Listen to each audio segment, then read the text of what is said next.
Hello and welcome everyone to the ISCA Thursday Super Cup Series here for the Napa 250 at Pocono, the Tricky Triangle. 2.5 miles of definitely trickiness, I'd say, as of course this is a 3-turn racetrack, and some would even argue there's 5 turns. I don't know. I just work here, ladies and gentlemen. Of course, my name's Brian Britt. I have none other than Al Kozlowski going to be filling in for for Big Al here tonight. So glad to have you, Al. How are you doing tonight? I appreciate you stepping in and making it so I don't have to be by myself. Not a problem, Brian. I just had issues with my car, and I decided to park it and join you. Well, I definitely appreciate it for sure. I mean, so you actually had quite a bit of time out there on the racetrack itself. What are some of the difficulties of the track itself? What made you maybe not want to tackle this race?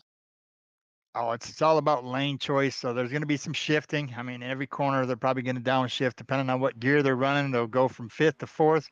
Some will go from fourth to third. Most of the corners, I expect to see a lot of our incidents probably coming out of turn three and out of turn four. That's what I would predict because it looks like it got really loose coming out of there. It's going to be all about throttle control tonight. See who's got it and who doesn't.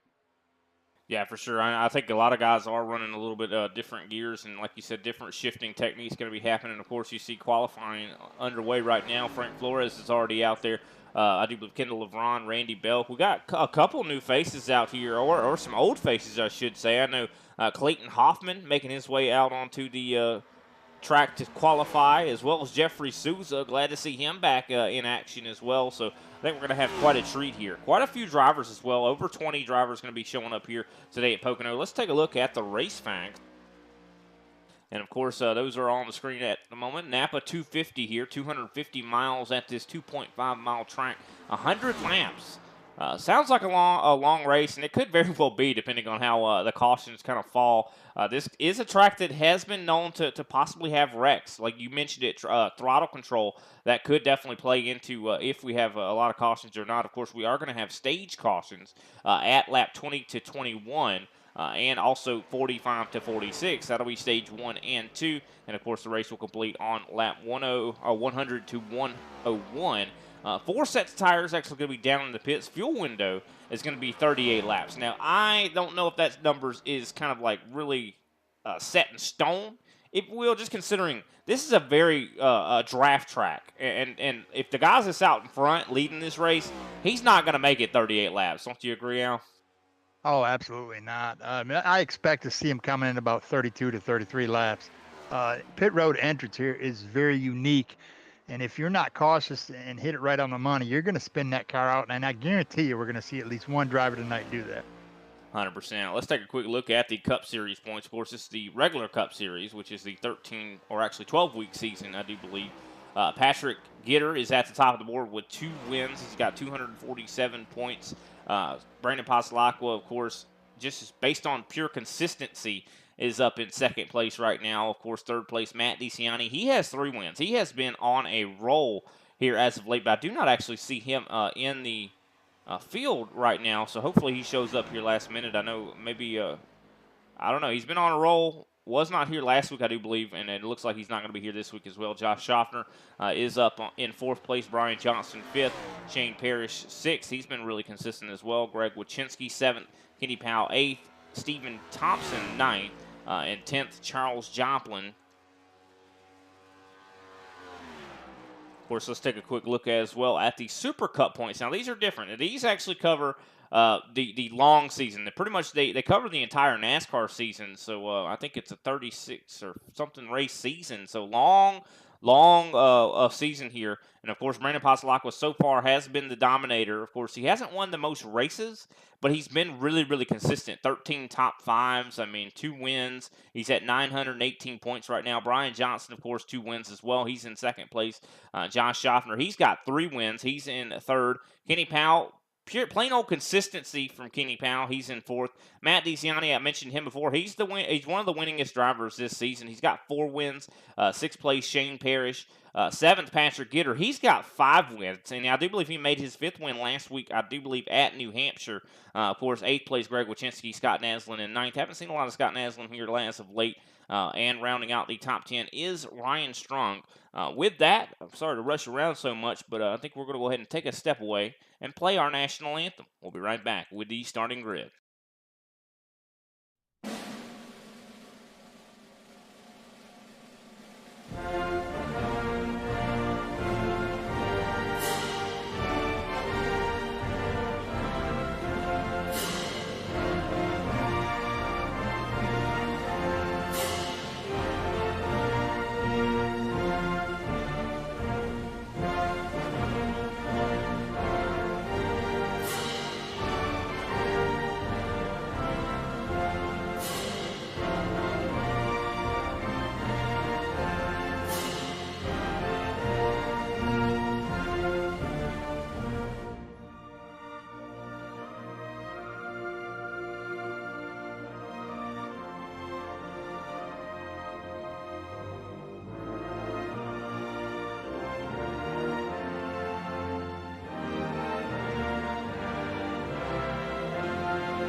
Race fans, it is time for those most famous words in motorsports.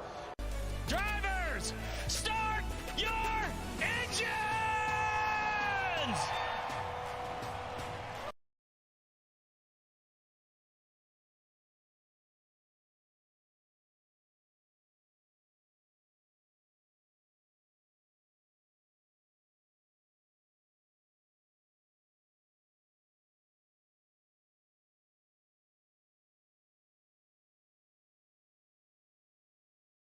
Cardiology, I don't have the heart. Pulmonary doctor, no cigar. I can't diagnose a simple cold or flu, but if your engine's got a cough, I know what to do. Give it 6 of these and wash it down with this. A new air filter ought to help it catch its breath. Napa know how. Napa know how.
Hey everybody, my name is Warren Maddox. I am the president of Ultimate Experience Outdoors. Our mission, we are dedicated to taking veterans, first responders, youth, and Gold Star family members on outdoor excursions across the country. Support for our mission has many forms, from camp cooks to the great storytellers, some buddies with the band, maybe you just want to build a campfire and sit around and listen. Nothing goes unnoticed. Camaraderie is reborn. The acceptance among the men and women that took an oath. Whether it was decades ago or recently renewed, but never forgotten. If you feel like you could help us, please visit our website, www.uxonation.org. There, you can register to hunt, sign up to sponsor an event, or even donate to us so we can continue to execute our mission. Oh my gosh, I'm so comfortable, bro. We get a hug, man. What have you done, Jim? We need your help to hold the line once again.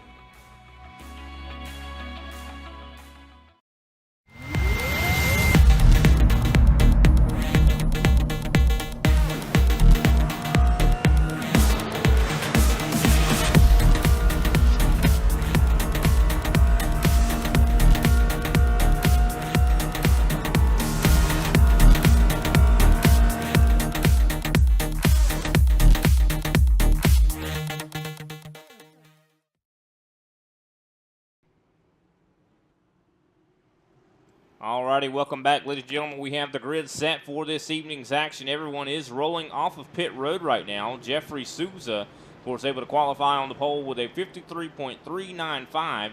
Patrick Gitter is going to be starting in second place. Of course, Kendall Levron is going to be starting in third. Brandon Pasalacqua in fourth place. Fifth place going to be Greg Carr with Jordan Booth starting in sixth. Seventh place, J.C. Evans. Eighth place, Brian Johnson. And, of course, ninth place, Randy Mullins. And rounding out the top 10 is Kenny Powell. Looks like we got Randy Bell coming in 11th. Greg is 12th. Alexander Carr will be 13th. Clayton hogging all the wins. Hoffman, look at him. He's in 14th. Frank Flores, 15th. Kevin Zosiak, 16th. Chris Johnson, 17th. Paul Olson's 18th. Ryan Strunk, 19th. Derek Jacobs, 20th. Greg Newsom, 21st, and rounding out this field is going to be Jeffrey Ford in the 22nd position.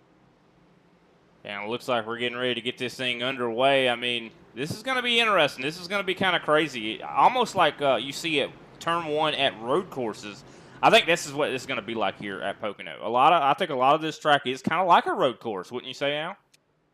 There's going to be some give and take. If there's no give, there's going to be a whole lot of take, and the wall's going to be the winner of that, because these guys, they can go side by side, probably in turn 3, maybe possibly 1, but in turn 2, I wouldn't try it. And here we go. Let's see how this ends.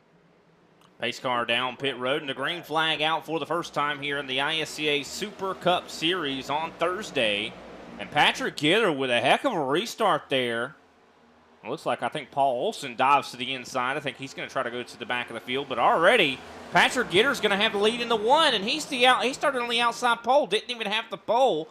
But the top side was able to get such a good run with the 8, I do believe, of Brandon Pasalacqua to the back of 21. Side by side, coming out of 1, as you see, it looks like Souza starting to fall back here, possibly back to 4th.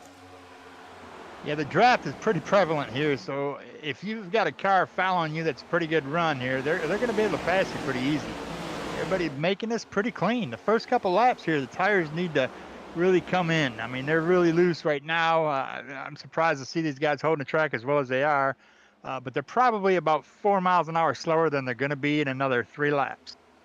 Also notice we got a new driver up in the top 3 right now, Jordan Booth. Haven't seen him before in the ISCA competition. I do know of him for sure, but definitely very talented driver from what I've seen. He's up in here in 3rd. I mean, what a way to hit the ground running as he's running right behind, of course, Brandon Pasalacqua. I do believe he's a prospect to possibly join the G&G crew, if I'm not mistaken. I haven't heard much news on that, so I cannot confirm nor deny. I hear you. It's almost like I'm a reporter trying to get the scoop. I cannot confirm. There goes see what I mean about the lead change? Made it pretty easy. Yeah, Pasalacqua, and in turn 2 as well. That's a tough place to make passes. We heard some guys even talk about it a little bit before the race. I know, saying that it takes a lot of, I'd say, cojones to try to pass through turn 2. And it looks like Pasalacqua getting a little bit loose off of turn 3, and it looks like everybody's going to be kind of ganging up on him draft-wise. As you see, it looks like Booth has decided to push a little bit like Patrick Gitter there. So I think Pasalacqua's going to be desperate to get back in line. Yeah, you're definitely get your car a little unstable if you got somebody directly on your bumper there. You've got to, you see stalling at the wheel most definitely. And don't get nervous, because if you get nervous, you're going to wreck yourself out and a lot of other drivers. So the talent's going to come out. 100%. You talked about, Clayton hogging all the wins. Hoffman, he's back, I do believe, in 9th right now, actually working on Kenny Powell. So he's trying to work his way up to 8th. Watch for this driver. Every time he shows up in ISCA competition, he usually is in contention to win. And I think he's definitely well on his way to working his way up into the top 5 eventually here. As we see 3 wide, Greg Carr in the middle here, trying to get by Brian Johnson, who's on the top side. Yeah, mentioning Clayton again. Clayton knows tire preservation, and at this track, you've got to preserve those tires. You do not want to eat up that right rear tire. Those that do, you'll find out really fast, because you'll see those either on the inside wall or spinning out here shortly. So that usually that lower line If you try to do that too much, it'll eat up that right rear, and you'll pay for it in the long run. But Clayton definitely has tire preservation mode on right now. And it looks like Patrick Gitter so far, the dominant driver today. He has led every single lap. Of course, did not start on the pole, but was able to take the lead on the first lap. Of course, we're getting ready to complete lap number 4 here, going to lap 5. Of course, Jeffrey Souza, who started on the pole, has worked his way back up to second place. Jordan Booth, who's been was battling for the lead, is now falling back as well. It seems like this is a cycle. Guys are going to try to challenge for the lead, and they're going to fall back. It seems like being in the lead, that's the place you're going to want to be. Unless you don't want to challenge a driver unless you can guarantee you're going to make that pass. Yeah, you definitely don't want to, because like I mentioned before, you eat those tires up and you'll be battling for last place is what you'll be doing. And here comes Brian Johnson. He was trying to make a move there on Kendall LeVron, of course, who's in that 5th place position. Oh, Brian Johnson tries to send it around the top of turn 2. LeVron had checked up a little bit, and I think it scared Johnson a little bit there. And, of course, here comes Clayton Hoffman once again to the high side of Kenny Powell for that, I do believe now, 7th place position. You can make that high side work if you've got a good, stable car. If you don't, you're going to catch that wall every time. As you see a couple of them, they kind of tap that wall and bend, bow the car out a little bit here. That car is only going to take that so many times before you start busting the toe link or get your steering all messed up, and then your car is pretty much going to be very hard to manage. Also seeing on the pass there, I do believe Greg Wachinski getting by Randy Mullins, and I think that's actually for the 12th place position, actually the 11th place position. So Greg Wachinski knocking on the back door of the top 10. Of course, he is in danger of possibly losing the draft there of the top 10. Of course, J.C. Evans in that 10th place position. He's got about a second to get up there. Now, I know a lot of super speedways we see, this is not like a lot of other super speedways. We go to Talladega, Daytona, but I think even though you're not mashing the gas down like you do at those tracks, I think you're still in danger of losing the draft here. Yeah, you don't want to lose the draft, but you'll see some drivers, like our leaders, trying to cut the draft. He doesn't want the guys directly behind him as he enters this corner, because, again, that draft can cause your car to get a little unstable. Yeah, for sure. I mean, you want the draft, I'd say, when you're on the straightaway. But when you're in the corner, you kind of don't. You want that downforce in order to kind of, seal the race car to the actual track itself, so you have as much grip as you possibly can. But, I mean, you can see that Gitter is trying to break the draft on these straightaways so these guys don't get runs on him. Because, I mean, in the straightaways, he's kind of a sitting duck because he doesn't have anyone to draft off of, right? Yeah, absolutely. You'll watch him as he comes off his turn. He kind of tries to sit in the middle of the car, or lower line than what the car behind him is doing. And watch him as he goes down the front stretch here. He will go way down. He'll go probably further than that away from these guys. And they're all figured it out. So they're all going to follow him wherever he goes to keep the draft. Yeah, for sure. And he's definitely, and you can see it too. He's trying to, I think, keep a lot of these guys side by side as well. He'll jump up, and when he kind of keeps an eye on the rearview mirror to see when these guys are going side by side, to kind of see if he can kind of keep them that way. Like, you see right there, he goes down to try to see if he can't break the draft. Of course, Jeffrey Souza does not seem to be falling to the victim to the bait there. Souza, of course, very good driver in his own right, and has won a couple races here in ISCA competition. Yeah, you got to get up really early in the morning to trick Souza. That's right. You see, I like what Patrick Gitter's doing, though. He kind of arcs the corners a lot more than we see a lot of other drivers do. He enters high and then, kind of stays in the middle of the track early in the corner and then starts to go down. He's kind of diamonding turn 3, so to get a better run, as best run as he can off of turn 3 as we get ready, I do believe, to complete lap number 9, going to lap 10. And Patrick Gitter so far in domination mode. Now, this guy has won 5 races this season in the Super Cup season. Nothing seems to, every race we see him in, he is fast enough to win the race. We've seen him, of course, at some road courses struggle a little bit, but it seems like this is a place that I think he's got a lot of, confidence. The EPI team themselves, I say all together, have had a lot of confidence. Now, this is a track, though, that I think strength in numbers is a big thing. You see, of course, Matt DeCiani not here today. So, Gitter doesn't really have a teammate here right now. Well, I've been just watching the cockpit version of Gitter here, and it's pretty. He's got that car pretty dialed in because if you go to his cockpit and watch, when he's turning these corners, he barely is turning the steering wheel. That means he's steering a lot with the gas and the brake, manipulating that car. Tongue-tied there for a minute. So he's actually got a well-balanced car. And if you watch some of the other drivers, they've got to turn left.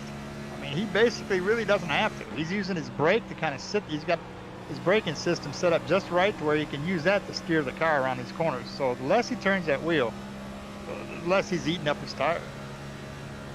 Yeah, we're taking a look on board right now in the cockpit camera. And yeah, you can see he's very, very smooth with his inputs here. You can see, though, in 3, he's kind of counter-steering a little bit more. He's having to turn to the right just a hair. But out of 3, he just goes all the way down pretty much to the white line down there. I mean, man, this guy's definitely an expert. He knows what he's doing right now to defend these positions. And, of course, he's going to try to see if he can't cross the finish line first there at the end of stage number 1. But, of course, there's a lot of hungry drivers behind him. I don't know if.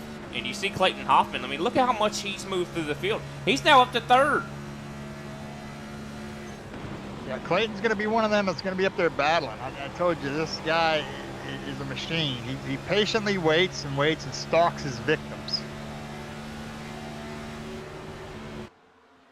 No, I definitely agree. He is that driver that really, he doesn't take no for an answer, but I think the machine part of him is that he knows what lap he needs to hit every single lap. He knows exactly what he needs to do in order to make sure that car lasts goes the distance, and also, you know, make the right moves as well. I mean, he's just methodical with what he does here. And, of course, he's trying to hold off, it looks like Jordan Booth right there. And I've just been so impressed with that 41 of Jordan Booth. I mean, first time, I do believe this is his first race in the ISCA, and running up in the top 5 like he belongs here.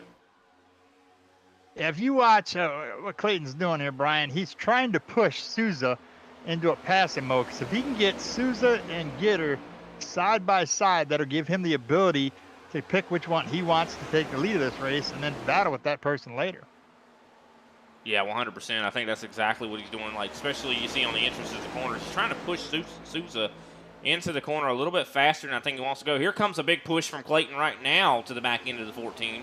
Not quite able to get there physically to push him, but you can tell he's definitely pushing him with the air bubble. And here comes Souza to the inside into turn 1 for the lead. Souza, of course, started this race on the pole, and now will go back to the lead with the help of Clayton Hoffman. Of course, we've seen Patrick Gitter be a dominator in a lot of competitions here in the ISCA. But I don't think we've really ever seen Hoffman and him duke it out in ISCA competition. So I think that this is kind of interesting to see. I think Hoffman might be Gitter's match. Oh, yeah, Gitter hasn't met the Hoffman yet. He's hogging all the win Hoffman. We don't call him that for nothing. He's got the technique. He spends a lot of hours behind that wheel getting that car right, and probably twice as much as many do. Oh, we got a contact there with a wall. I do believe Greg Carr back in 8th. He's been looking really, really good. I don't know if he damaged the car very much. Doesn't look like he lost much pace as a result of it. But he did kind of hit the wall just a hair. And one thing about this track that I think is so difficult as well is if you mess up on exit of the corner, that affects the whole straightaway. I do believe the front stretch here at Pocono is the longest straightaway in NASCAR. Yeah, you have to have momentum coming off those turns. If you don't have the momentum coming off that turn, you're going to lose positions because the guy behind you might be running a smaller gear or taller gear. Or his setup is much different. He may pass right by you. And then you've got to battle again. You know, we're watching Kenny Powell. He's running on the back bumper here. And let's see how much he pulls inches closer and closer to him. And he's got Evans, J.C. Evans, who likes that wall. Yeah, Evans just got into the wall there as soon as you said it. And you see Kenny Powell trying to take advantage here. Evans trying to hold on to the, of course, draft. So a lot of guys, I think, are starting to have the tires wear on them. Now, I talked to some guys before, I think a few days ago, kind of when we started out the week here at Pocono, and they mentioned that this is kind of like a racetrack to where tires don't seem to wear later until later. Like about 20 laps into the run, that's when tires start to really matter. So, I don't know if that's true. I mean, can you speak on that? I have done probably about 20 laps in this race today, and that's about all I've raced this week. I'm still unable to sit behind this wheel that long, still recovering from that auto accident. So I would say realistically, probably they wear a lot more than you would think. I guess it depends on your wheel input. I mean, for Patrick Gitter, probably not. Some of the other guys that are putting a whole lot of wheel into it, probably eating up the tires quite a bit. Here we go, another pass for the lead. Patrick Gitter back to the inside of the 14 as he's going to try to get the lead back. But you see Clayton Hoffman, he's going with Jeffrey Souza. So I think, of course, more strength in numbers is going to be, I think, the important thing here. And, of course, yeah, Jeffrey Souza able to defend because of Clayton Hoffman's help. Now, can Clayton get the pass completed? And he does. Moves up to now second place. So Patrick Gitter moves back to third, unfortunately. No, I definitely think, looking at the lap times, though, I mean, you see like Jeffrey Souza, you see Hoffman, all these guys at 53.8s right now. They're not experiencing a ton of fall off from what I'm seeing, really. I mean, I don't see a ton of it. I think it's going to start to get worse and worse and worse, though. I mean, you got to think, a lot of field is having problems, and I think it does have something to do with just like you said, the inputs. I think that if you're doing it incorrectly, you're going to experience a lot more wear than the guys that are maybe up front right now. I'm starting to see Patrick Gitter a little bit more steering wheel inputs than he was before, and I think it's because now he has the draft in front of him. So he's getting pushed in all directions, and I think that's making him handle this car a little bit differently than he was before. No, I definitely agree. I mean, he's so used to being in clean air for, pretty much the majority of this race thus far. He's been up in clean air and has lost that now. He does not have that, and you can see that, look at that, very loose. He's very loose on these exits of the corners here. He's having to counter steer a lot more than he was having to previously. So I think this is going to affect his tires poorly. He's still running pretty good laps right now. Well, you got to remember, he's got a car behind him that's trying to pass him. And he's not only got his draft, but he's pulling a car with him. So it kind of gets your car a little unstable because you don't even have to balance your car. You balance on the car behind you and hope that he doesn't maybe try to dive bomb you or hit your bumper in any way, shape, or form to get you, a little loot. It looks like I think we're coming up to 2 laps to go here in stage number 1. At the moment, Jeffrey Souza is in the lead, but I don't know for how long, because you can see that Clayton Hoffman, you talk about stalking. I can hear the Jaws theme now. He is stalking his prey, Jeffrey Souza. He wants to try to see if he can't get up here and get this stage win. Now, keep in mind as well, Jeffrey Souza, not a big points guy in the championship hunt right now. The same is said for Clayton Hoffman. Both of these guys are not really in contention for championships at the moment. So this is kind of spoiling it for the guys in a way that are, really. They're taking a couple spots away that could be good stage points. Yeah, I'm not a betting man, Brian, but I'm going to guarantee you before the stage ends that Clayton Hoffman is probably going to go past Souza. Because it looks like Souza is pushing his car quite a bit, and he's eating up his car, his wheels. I mean, his tires up pretty good. So I bet you Clayton gets him by turn 1 here. He's going to pull up with him and probably pass him in turn 1. He closes up really good on this exit right here. Well, he's going to be running out of time. If he's going to do it, he's going to have to do it now because the final lap of stage 1 starts now. White flag is out for stage number 1 as Jeffrey Souza. Can he capitalize and win this stage? Haven't seen the 14 in competition in months, but he comes back, and he's coming back, I think, with something to prove. And you see Brandon Ponsalacqua trying to make something happen on Patrick Gitter, not quite able to get there. He's been trying to pass Gitter for a while now, and yeah, just has not been able to do it. But here you see Clayton Hoffman pushing Souza. He's trying to push him into the corner, I think, faster than Souza He's trying to wants get to him go. out of control there, yep. He's getting him nervous right now because all he can see is he wants to see that start-finish line. So, because, he's an animal. I mean, he stalks his prey and it waits for you to make a mistake and he pounces. We're going to see here. Can he get the pass completed as he comes up side by side? And nope. Souza able to win stage number 1. Clayton Hoffman comes home in second place. Patrick Gitter in third. Brandon Poslacco fourth. Jordan Booth fifth. Brian Johnson in sixth. Kendall LeVron seventh.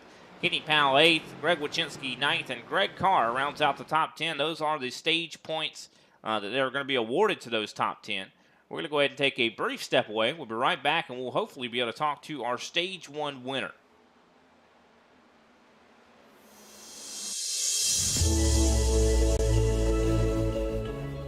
Hey everybody, my name is Warren Maddox. I am the president of Ultimate Experience Outdoors. Our mission, we are dedicated to taking veterans, first responders, youth, and Gold Star family members on outdoor excursions across the country. Support for our mission has many forms. From camp cooks to the great storytellers, some buddies with the band, maybe you just want to build a campfire and sit around and listen. Nothing goes unnoticed. Camaraderie is reborn.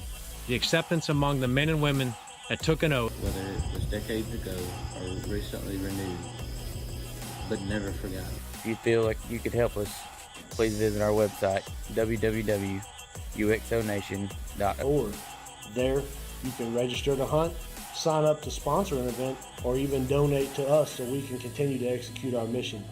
Oh my gosh, I'm so Pocono, bro. We get a hug. What have you done, Jim? We need your help to hold the line once again.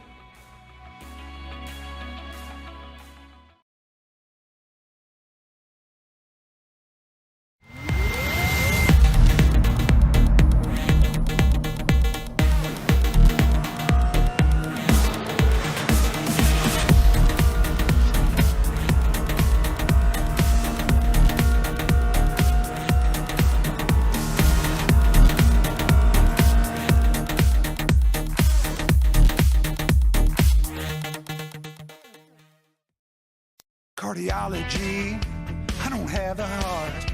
Pulmonary doctor, no cigar.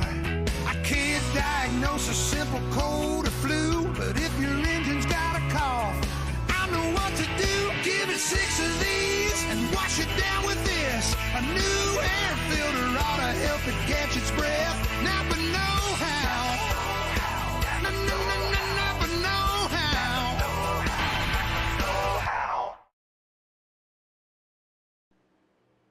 Welcome back, ladies and gentlemen, to the ISCA Thursday Super Cup Series. Of course, we're having yellow flag pit stops at the moment. Looks like, Greg Wachinski almost misses his box. I think he's going to be in there a little bit sideways, which could slow his pit stop down a bit. But, of course, my name's Brian Britt. I'm joined in the booth by Al Kozlowski. And, of course, waiting on these guys to get off pit road so we can actually talk to our Stage 1 winner, Jeffrey Souza. But it looks like Clayton Hoffman, he almost won the race off pit road. Patrick Gitter actually wins the race off pit road. But let's go ahead and talk with Mr. Jeffrey Souza. And we got him here in the booth. Jeffrey Souza, Stage 1 winner. Great job, man. It seemed like you had quite a fight on your hands. I mean, you lost the lead on the first lap. The top line just really got a much better start than you did. Of course, I think strength in numbers was the main thing. But we're glad to see you back, Jeffrey. How you been doing, buddy? Pretty good. The last couple of races here, I've been able to really work on my own and then with the team, and I thought, might as well run ISCA again. And we've had a couple of good runs and a couple tough runs, but we're looking so far to have a good one tonight. It does seem like it for sure. It feels like we're back in action with some old faces out here. I mean, we got Clayton Hoffman. He shows up, and we haven't seen him in quite a while. And then you show up too. I mean, man, what about Pocono draws y'all in? I mean, it's such a track that is it's such a driver's track. It's a lot of these guys. You get a setup from someone, and then you just go out there and run laps, a mile and a half or whatever. This place, you got to be able to drive the track plus have the setup to do that. So I know a lot of guys that haven't been able to do the same things on setups that I have. I've sent my setup to a couple guys that are more talented to see, and I think we're going to see tonight how good setups are and how good the drivers are in the end. Yeah, for sure. Well, definitely seems like you got a lot of speed under the hood there in that 14 machine. We're definitely glad to have you back, and hopefully we'll get to chat with you later. Who can we give a quick shout out to after your Stage 1 win? Yeah, I gotta give a big thanks to everyone over there at Triad, Susan Media, the analyzer, and Clayton. He's helped me this week trying to diagnose some things. So hopefully me and him can be 1-2 here for the second stage too. Oh, so you and Clayton working together here today? You know, everybody needs a friend, right? Everybody needs a friend. Yeah, especially here at Pocono. Well, thanks for your time, and that's definitely going to be interesting to see. Now we know they're working together. So, all righty. Have a good one, Jeffrey. We'll see you later, brother. Take care, guys. I think we just learned something. Well, that question's been answered, hasn't it? Now, we were wondering why Clayton was picking that line to run, and then now we got our answer. Now, let's see. Patrick's probably going to get the lead on this. It's going to depend on the restart. I imagine he's going to be pretty quick on this restart, and he's going to try to drag Hoffman with him. He's got to separate he's just seeing that he's got to separate Souza and Hoffman. He's got to separate those two. Yeah, and there's a lot of other teammates up there as well. I mean, you got Brandon Pasalacqua, you got Kenny Powell. I mean, I think I see Greg Wachinski. I know Kendall LeBron. I know he's not necessarily on G&G, but he's still friends with him. You got Brian Johnson. I mean, there's a lot of G&G up here that these guys got to watch out for. If they all start to get lined up together and are of one mind, I think they're going to be in trouble. These guys are up here in front. Oh, yeah, G&G puts a lot of hours in practice, a lot more hours in practice than they do racing, and sometimes that's more beneficial. Green flag, though, is back out in the air. Patrick Gitter with a heck of a launch. I don't know if you want to get a good launch like that, though, at a track like this, just considering it's almost like a super speedway like Talladega or Daytona. You don't want to jump it because that means they're going to be able to draft up to you a lot better, but it looks like they're side-by-side for second place. That might save Patrick Gitter from getting jumped here. But it looks like they are single filing out behind him with Jeffrey Souza holding on to second place. He's got Jordan Booth right there behind him, giving him some good pushes. Kenny Powell's now up to fifth place, so he's definitely been moving through the field. Yeah, I expect to see Kenny up here battling for the lead here in a little bit. He was running really good during practice. He's just got to keep that car off the wall.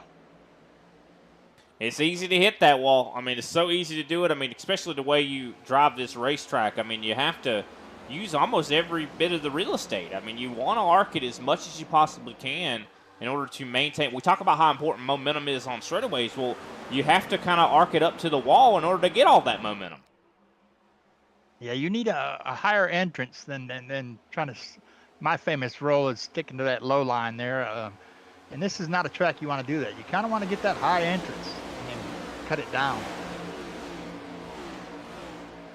Seeing some battling a little bit further back. I think I see Randy Belk fighting with J.C. Evans. Oh, Belk almost up into Evans. Belk tries to save, and he does.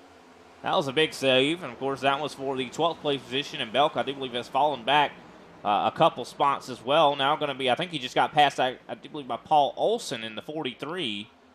So Belk going to have to try to get back forward. Kenny is struggling, Brandon. He is struggling here. His car is out of control.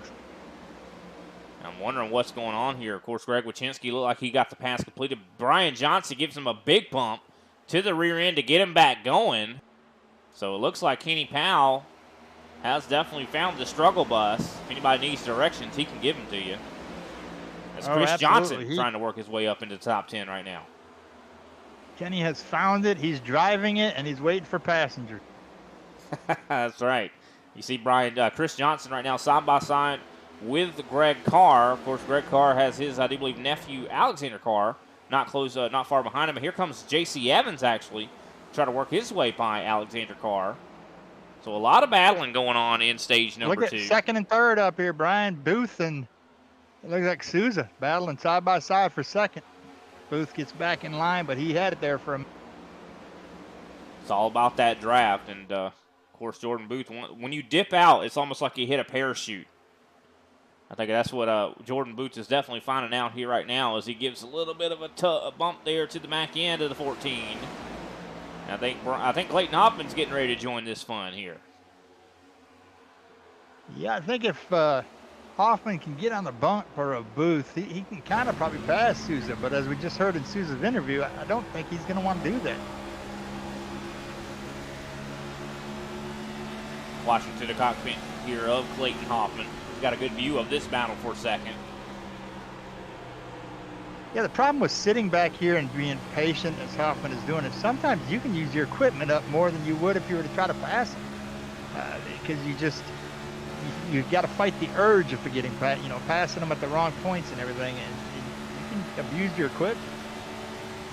Now, of course, stage 2 will end on lap 45 going to 46. So we still have, I do believe, going to be 16 laps to go here in this stage next time by. This is the track also. I know that I kind of heard Kenny Powell, or some guys talk, I think Kenny Powell talked about it a little bit before the broadcast started, to where he says that it's very easy to follow someone into the wall. Is that the case here at Pocono? Oh, yeah, absolutely. You never want to pay attention to the car in front of you that much that you get so focused that when they make a mistake, you do the same thing. It's very easy to follow them right into that wall, especially off this last turn here, turn 3. If they go off, because you're just focused on their bumper, trying not to spin them, and you just follow them right into the wall. Yeah, definitely. I mean, it's so easy to do. I mean, like you said, you can't pay too much attention to the line they're running. But it's hard to do that, though, especially at a track like this. I think this is a track that's very easy to kind of fall victim to that white line fever, to where you kind of just lose focus. It's such a big track, and, the lap times around here, over 50 seconds. I mean, I think that there's a lot of opportunity, a lot of straightaway, where you can kind of lose focus and kind of like your brain shut off for a second, and you just follow a guy and kind of, go through the more muscle memory, wouldn't you say?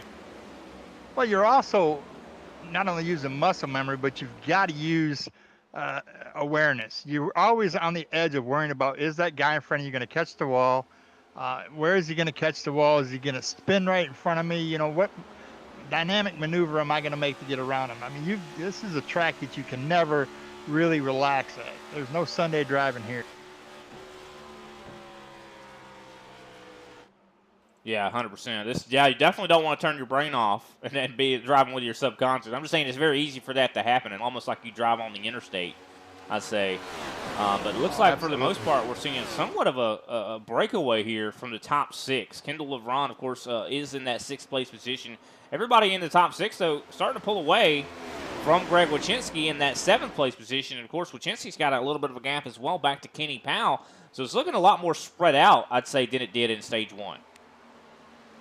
Well, these guys right by now know the driver that's in front of them's braking point, and they kind of know what their limits are, so they know when to press them.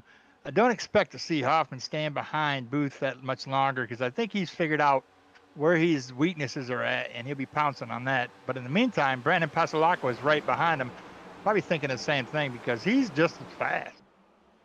Yeah, Pasalacqua's definitely got the speed to be able to win this race right now. He definitely looks really, really good. I think everybody's fairly equal in a lot of ways. I think this is going to be all about track position in a lot of ways. I don't think that anybody really is standing out of having more speed than the rest of them. And I think that's my point earlier about the first 20 laps kind of being a draft fest, and then the setup and tires are going to start to really matter. Oh, absolutely. Yeah, and the last stage is when we're going to start showing the heroes and the zeros. I mean, who's preserving their tires, who's got a well-balanced car. It's all going to come out. And also, of course, temperature of the racetrack is going to start to change as well. I mean, right now we're at 104 degrees. I mean, who's to say what's it going to be like at the end of this race? That's going to be a question that also could be answered. And also, I think a lot of times we neglect wind speed and the wind direction. I think that actually matters at a track like Pocono a lot more than other tracks. What do you think? Oh, absolutely. You've got more trees on the back stretch here, and the airflow is like a straight angle here. It depends on what way the winds are blowing. If they're blowing east to west, you may have a problem. North to south, maybe not so much. Well, I do believe they're blowing to the west right now.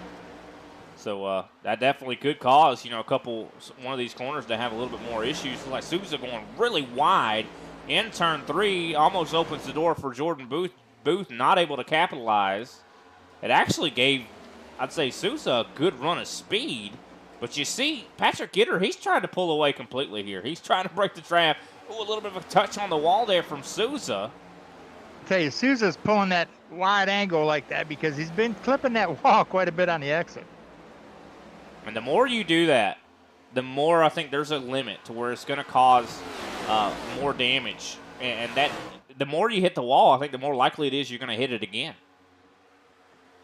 Well, yeah, it also has it's a hindrance on your ability to manage this car and handle it. I mean, if you dent fenders in, the wind's not going to flow through or throw around that car as like it did before. So people say this is so much of a, I dare call it a video game because I've argued that fact, but the simulation is so real that, I mean, it's just like a real car, NASCAR. If you hit the wall too many times and dent that fender in, you could possibly wear that tire out, so you're eating that tire up more than you would if it wasn't. No, I definitely agree. I mean, I've always been, I know I'm going to catch a lot of flack. I say it is a video game, but I think it is a simulator as well. They're not mutually exclusive. I don't understand why people get offended when you call it a video game. I think it can be both, right? I mean, it's a simulator and it's a video game at the same time, but it's a simulator is because it's so realistic. I mean, that even real-life NASCAR drivers can hop on here and learn how to drive these race cars. I mean, SVG, the guy that won at Chicago Street Course, he is an avid iRacer. Right. Yeah, there's been plenty of drivers. Bowman's ran on this track quite a bit. We got TJ Majors runs quite a bit. They all test. If they have a problem at a track that they're not really usually running really good at, they may put 1,500 laps on this track, and they may do some setups. It's been known that they've tried setups on here and then tried it on a race car, and they've been pretty comparable. Yeah, I mean, and that's really cool to be able to see that for sure. Tell you what, you're seeing a lot of gaps definitely starting to form. I'm seeing the second pack has about 5 cars in it. We believe led by Kevin Zosiakis in 14th place. Randy Belk right there behind him. Of course, Greg Newsom, he's a new driver. He's in 16th place. Haven't seen a whole lot or talked about him very much.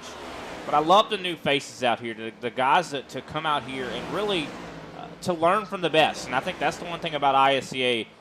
We have some of the best iRacers in the world in this series, I do believe.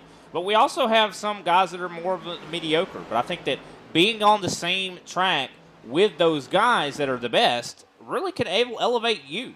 So I feel like a lot of people I think could use that. So if you're maybe struggling yourself and just want to find a way to get to that next level, ISCA is a good way to do that. Oh, absolutely. I mean, we used to be a time where we would not, we wouldn't be talking about J.C. Evans being in the top 13. I mean, he was at one point in 11. He's having a phenomenal run, and week after week after week, I see progression. Where I mean, he's going to be winning some races here in another season. I mean, he's really gained some skill sense to this and some car control by just racing with these guys and kind of watching them and studying them. So that's what you need to do. I mean, if you're having a little problems with this video game, ISCA would be the place to come to and just learn, because every one of these drivers in here are really they're not stingy with information. They may hide a setup or two from you, but if you've got a problem with that car setup or something like that, they'd be glad to help you. Yeah, definitely a great community. I'm loving the community right now. We got between Jeffrey Souza and Clayton Hoffman. You see, Souza is trying his best to help Clayton get by Jordan Booth right now. You can see that Souza keeps going lower to give Clayton some of that draft to help him complete that pass. I think he's going to do it again here on this front stretch. Booth still is not quite able to get there. Booth is not going to stay behind him that long, and what Booth is doing right now is he's trying to pick and choose what's going to be the right time to pass him. I mean, he's going to catch up. Well, it's side-by-side racing on the outside. Probably has hurt his tires quite a bit. And it looks like Clayton Hoffman has made the pass complete there, as he's now up to third behind his, I'd say, affiliate or associate at the moment. Of course, they're not technically on the same team, but they are, I guess, working together here tonight. A little bit of an alliance here. Jeffrey Souza and Clayton Hoffman now together again. Now that I think that's something Patrick Gitter did not want to see, is to see these guys link back up. Now Souza's going to try to get past him, and he's going to try to bring Clayton. Clayton goes below that yellow line quite a bit on turn 2 there. And I don't know how he holds it because that's got a hell of a transition. A lot of guys go down there. They dip a couple tires down there to kind of help the car turn, I do believe. And I think that's what he's doing. Of course, it seems like it's working for him, but I get what you're saying. And sometimes you go too low, you could end up getting loose. The turn 2 is one of the scariest turns, I'd say, on this track. Just because of how fast you go through there. I think Mr. Kendall LeBron in this 28 machine is patiently waiting to see which one of these guys are going to eat up their tires. I expect to see Kendall. I think he's in like tire saving mode back here, just kind of trying to learn some braking points from these guys and everything. I expect to see him probably on podium tonight. He's doing really well. Yeah, he is. I mean, he's definitely at least got a top 5 car. I mean, and he's right there in the mix. They're in the top 6. Of course, the gap back to Kenny Powell is just huge right now. 4 seconds. That's a lot right now. And you can see, I mean, that's another zip code. So I'm sure that Kenny Powell and the rest of those guys that are behind him are waiting for that caution for stage 2 to come out. But I think this is the best thing for these top 6. This is what they want to do. They want to make it to where they don't have to fight as many drivers, right? You want it to be 6 cars instead of it being like, 15 cars. If it was a pack of 15, if you make a mistake, then you lose 15 positions. But here, like let's say Gitter makes a mistake, he only loses 5 spots and drops to 6. I'd rather that be the case, right? Absolutely. And what's benefiting these top 6 is they're running nose to tail. They're not really doing a lot of side by side. They're running nose to tail, and that gives them the ability to just slowly pull away. Yeah, I mean, they're steadily still pulling away. I mean, the gap is ever increasing here as we're coming to 4 laps to go here in stage number 2. Here comes Jordan Booth to the inside of Clayton Hoffman. And I think he's going to try to get that position back a little bit tight off of 3. Woo. And that's going to cause it. That's Brandon Pasolak was going to drive to the inside and catch him on this next turn. He tried to push it too much. He should have. Well, look at Hoffman. He's going to push Souza right out in front of Gitter. I think that was the whole point. I think, we saw that Booth was able to get alongside. Ooh, a little bit of a wiggle there for Souza. Souza not able to hold the speed. Looks like he was just came a little bit of a shallow exit, which caused him to get loose. That causes Clayton Hoffman to move up to the 2nd position. Can Hoffman fare better trying to pass Patrick Gitter here? They're all wiggling a little bit here. I just watched Gitter a couple laps ago. The rear end got a little crazy on him, so everybody's starting to feel it. I can't wait for the next stage here. Look at Kendall LeBron's going to the inside of Brandon Pasolacqua. It's not easy or not hard to do to slide up into him, and it's very hard to keep your car off of him. Here comes Clayton Hoffman for the lead. Yeah, and also their lap times have definitely started to be impacted as well. As Clayton Hoffman, wow, almost. I thought he was going to get tight on the entry there. You could definitely see they got very close, a little too close for comfort. But Clayton Hoffman trying to see if he can't possibly take away this lead here as they come into turn 2. This is kind of I'd say the chicken turn. Absolutely. Who's going to give? You can't really do too much on that high line, but that bottom line's got to really squeeze it down. Yeah, you can see that Hoffman was not able to really get the run on exit. He got a good run on entry, but unfortunately just had to check up a little bit more than I think he'd like to. And the top line, I think, in 3 is kind of a good place to be because you're able to line up a good run on the exit, but I think Sousa's going to try to help Clayton here. You can see a little bit of side draft. Clayton trying to side draft Patrick Gitter to pull him back. Can Souza help him clear him? As I do believe. 2 by 2. Here they come. 2 by 2 for 2 rows deep. That's right. It's going to be interesting. Oh, Booth hits the wall a little bit there. The high line. Oh, looks like Ken LeBron's going to make it 3 by 3. Nope. Brandon Pasolak was going to pull down. He wants the low line. This is going to be interesting because we're getting ready to start our final lap of stage 2. As they're double file. This is some great racing right here, ladies and gentlemen. Who is going to win stage? Oh, look at that. How close they are. Oh. Man, if you think that's easy, I dare you. I double dare you to get a rig, get on this track, and find a friend Yeah, you can find an enemy for that and run side by side like that. That takes talent. That's not easy by no means. Not at all, as the battle is still on. Patrick Gitter able to defend against Clayton Hoffman. Jordan Booth, though, trying to make something happen here. See, side by side now with Clayton Hoffman. They were really close. I mean, they were connected in 3. They were connected in turn 3. Absolutely. And they were becoming one car there, that's for sure. You couldn't squeeze a caution flag between them, that's for sure. That's right. Patrick Gitter, though, because those guys behind him are side by side, is starting to pull away. That's one thing about this track. Side by side in the corners is slower than when you're single file. So I think that Gitter's taking advantage of the fact, and I think he's going to win stage number 2 as a result. As he crosses the start-finish line, Patrick Gitter, your stage 2 winner. Clayton Hoffman in 2nd place. Jordan Booth in 3rd. Brandon Pastelacqua in 4th. Jeffrey Sousa 5th. Kendall Levron in 6th. Kenny Powell in 7th. Brian Johnson 8th. Chris Johnson in 9th. And Greg Wachinski rounds out the top 10 stage points here. With that, we'll go ahead and take another step away. We'll be right back with whoever Al Kozlowski would like to talk to here.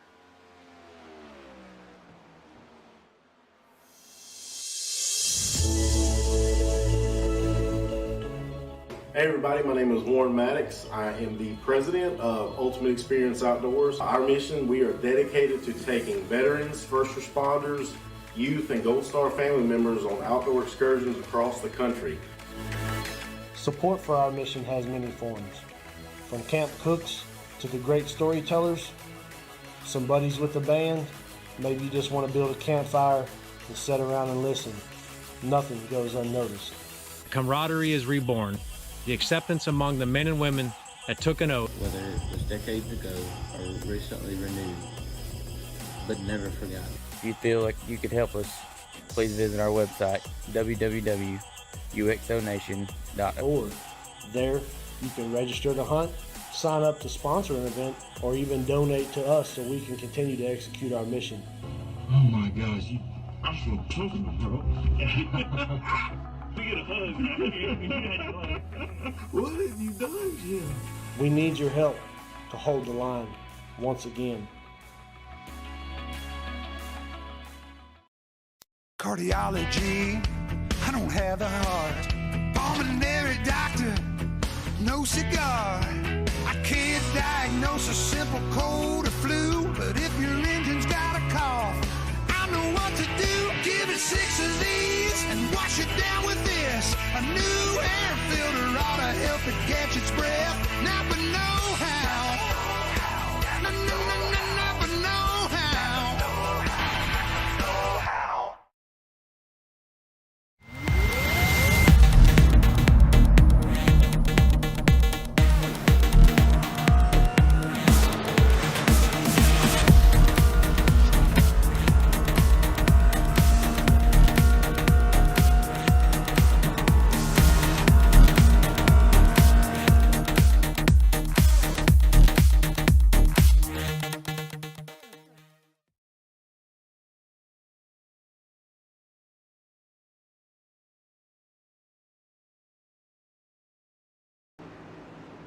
Alrighty, we are back, ladies and gentlemen. We appreciate everybody joining us here tonight in the ISCA Thursday Super Cup Series. Of course, guys are completing their second yellow flag stops here as we have just completed stage number 2.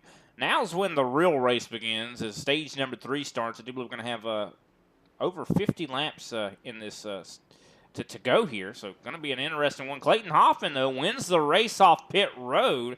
I do believe Al Kozlowski is going to be talking with, I do believe, Patrick Gitter after his stage 2 win. Yeah, we're just trying to get a hold of him right now. All righty, we got him here in the booth. Al Kozlowski standing by. Patrick Gitter, Al Kozlowski. How are you, buddy? Hey, doing well. How about you? Man, I'm sitting this one out, brother. Great run, great run. I see some competition out there for you. You got Clayton hogging all the win, Hoffman, and Jordan Booth and Brandon Pastelacqua and Sousa out there nipping at your bit.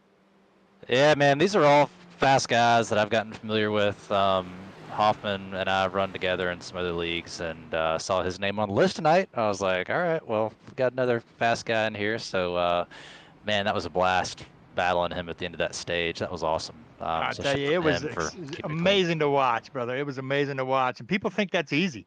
I mean, Oh, far from it. But it's, I give him credit, man, because I have a lot of respect for Clayton. He's fast, and he and I were able to keep it clean there and 2 wide through the tunnel turn on a couple occasions. So glad we were able to do that.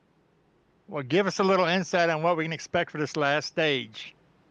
Man, I think there's going to be some strategy calls here at pit stops. I think we might start seeing a caution or two late. Hopefully not. But if it is, there might be some 2 tires calls, no tires, 4 tires, depending on what happens. So I think it's going to be a little bit of that, and then just biding time, waiting for the right moment to make a move. All right, Mr. Patrick, I'll let you get back at it and keep up the great work. We love watching this. Anybody you wanted to give a shout out before you take off?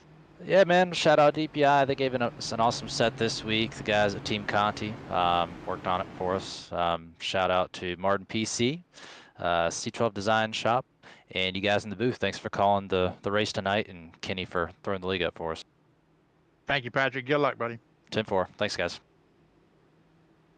Alrighty, that was Patrick Gitter, driver of the 21 machine, of course, winner of stage number 2. He's led 37 laps here tonight. Pace car lights are out.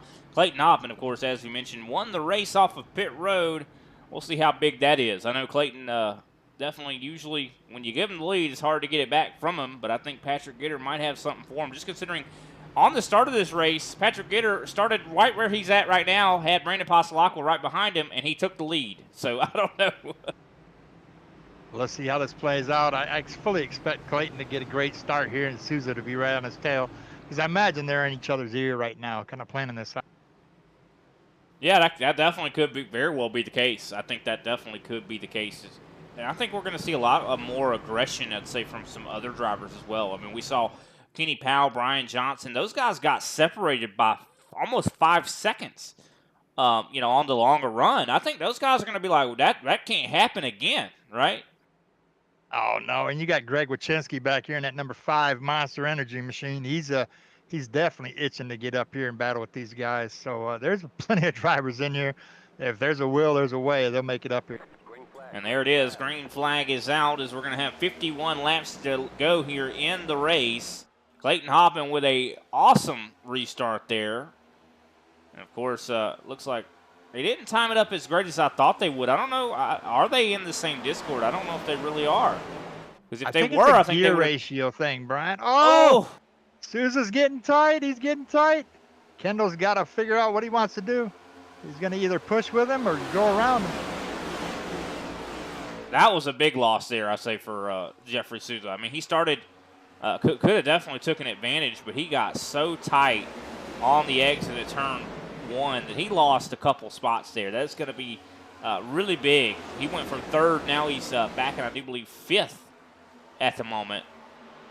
And you saw, of course, you see everybody behind him scrambling to try to see if they can't possibly get up there to battle. You see Kendall LeVron also trying to see if he can't work in on Brian Johnson. I know Johnson, I feel like he's been one that we haven't talked a whole lot about here today. Usually he's one that's always in the conversation, and I think he's definitely trying to enter the conversation now. Yeah, a lot of changes probably went on pit road here. They knew they had a 22-lap stint the last time, and they might have set the car up for that. And now they've kind of made a long run set up here, because we probably won't see pit stops for 32, 33 laps, somewhere in there. And it's going to be the final pit stop unless we have cautions. So some of these guys have got their cars set up for long runs, and some have short runs. You will be able to tell here in about 25 laps which are which. The guys that are just mowing through the field are the ones that had the ability to save their tires, and the ones that are falling back are the ones that had a short run set up. No, I definitely agree. And looking at Brian Johnson, I think he's not doing as good as I was looking at his right front. I think I see some damage on that race car too. And I think that could also impact him. But he is that driver that would make adjustments to the race car. I think a lot of other drivers are going to do that as well. Like you said, probably trying to make sure that they have the long run pace. We'll have to wait and see how that kind of all plays out. Of course, I don't know. You said about 30 laps is when you think the next pit stop will occur. That could be the case if you're trying to overcut. I think that, to try to have newer tires later in the race, I think that could be a valid strategy. or could you split it in half about maybe at lap 75 or so like that?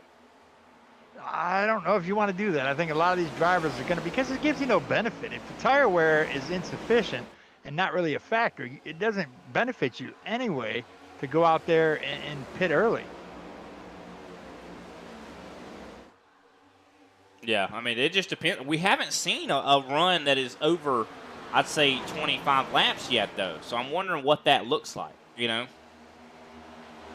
Oh, I expect to see it. But this is the ISCA where cautions are far and few between. That's right. If there is any at all, you know. I'd be shocked if there's a caution. I mean, so far so good. The way this start has been, I mean, everybody pretty much is being fairly calm and collected. That's one thing. I mean, you see, I was looking at some results from other races that have, you know, official races this weekend, and you know, see like 7 cautions or something like that. That's not something that usually happens in the ISCA. I mean, these races are pretty much the other side of the coin to what you see in an official race. I mean, that's why I think a lot of guys just love racing in the ISCA, because everybody almost knows everybody. Everybody treats each other with respect, and you just love to see it. And that's why I love to call it, too, because if I had to call an official race that had like 20-something cautions in it, I'd be quitting. Oh, absolutely. The penalty point system that ISCA emphasizes on, it kind of prohibits reckless driving. I mean, if you just come in here and say, oh, this is just a video game and I don't care what anybody else thinks, you know, I'm just going to race it any way I want and hit reset or piss a bunch of people off and leave, you probably won't be racing here that long. But if you want to come in for some good, clean racing, some competition like no other, this is the place to be. Yeah, 100%. Definitely is. And if you're interested in possibly joining this series, you can find them on the iRacing League directory. You just kind of type in iRacing Stock Car Association, and it should come right up. Or definitely look up possibly, I know the iRacing Stock Car Association also has a Facebook. I know you can message that as well and get in touch with Kenny Powell to get signed up. We definitely would love to call your name up here in the broadcast booth. Also, haven't really said it, I do want to wish Big Al a speedy recovery. I know he's not feeling well tonight. If he's listening, I'd like to say hopefully you feel better, buddy. Yeah, I hate to take his place, but I'm glad to help out. I hope he comes back soon. We miss him. He's a character, I'll tell you that. We got to have some Big Al karaoke, and we ain't got it tonight, so I'm kind of sad. He's usually singing in here. Some of what euphemisms or whatever the hell he tries to call them, those little quotes he does. Yeah, he's got a lot of them. He's got a lot of sayings. We're just kidding with you, Big Al. We hope you're doing well. We look forward to having you back next week. 100%. Big battle going on right now. Kendall LeVron and Kenny Powell. LeVron trying to take over the 6th place position. Of course, he was running 6th pretty much the entire race. Now trying to get back there. And it looks like, oh, look at that. You can see Powell is struggling. Something is not right with the handling of that 24 machine. He is just, he's got a top 10 car easily, but just something needs to push him over the edge. He doesn't have the same kind of speed that the top 6 does. I think there was changes made to make a long run car out of this, and everybody's struggling with the handling now, and they're regretting those changes. Everybody except for Clayton Hoffman. Yeah, 100%. I think that's definitely the case. And I kind of go back to what Patrick Gitter said about the strategies he's kind of going to play. We were talking about when these guys are going to decide to pit. Well, I don't know if that's the full question. He also mentioned something that kind of has got me thinking, 2-tire stops. I mean, what if that happens? I mean, we have seen recently with the updates on iRacing, that's viable now, a 2-tire stop. If you're going to do a 2-tire stop, some people would say, oh, it's got to be the rights. I don't think it's going to be the rights. I don't know. I mean, I would dare say it would have to be the left, but depending on how you drove it. I mean, if you ate up your right side tires off the exit, getting too much or too quickly on that gas and you're spinning off loose, you've got to do rights. But if you're going to get fuel enough to run the rest of the race, I mean, it depends on when you stop. You get a full tank of fuel. If you're getting a full tank of fuel, you might as well get all 4 tires. Well, think about this as well. I mean, the full fuel run here is 38 laps. I mean, if we're splitting it in half or going even a little bit longer, that means you don't need to take a full tank of gas. I mean, now normally if you had to take all the gas for a 38-lap run, then you would pretty much just take 4 tires anyway because it takes 13 or 14 seconds to fuel the car up anyway. You might as well take 4 tires. But if you just take a little bit less gas, then it would be worth it to take 2 tires. But handling, I think, is pretty important here. And you mentioned something about, if you're struggling, if you're getting loose on exit, that's pretty much because your rears are wearing out more. I think if you're driving it in too deep and getting tight, that's probably because your fronts are wearing out more. So it's all about that as well. And I think a lot of these guys are going to be looking at how they were wearing in stage 1 and 2. Like they probably have been looking at pouring over that data and saying, okay, I've been trending towards the loose side. My rears have been wearing more, right? Well, you can tell if they're running the rears. The rears are going to show if they're wearing, they're going to be really loose on exit on the rear end. If you're plowing towards the wall on the exit, that's eating up the fronts. Plowing, I mean, when they've got the wheel turned, but the car is just kind of heading towards the wall. It's not turning too well. So a lot of these guys are probably going to check up a little bit earlier. That means they'll lift a little bit earlier before they enter the turn and kind of coast in to try to get more of a deeper turn in these corners. Some of these guys are running that middle line all the way around with no problem.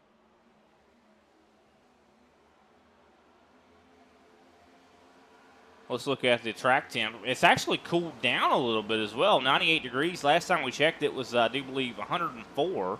And the wind speed's lowered as well. So I think this is some really good conditions right now. But if these guys got used to those other conditions, that might be why some guys are struggling a little bit more now.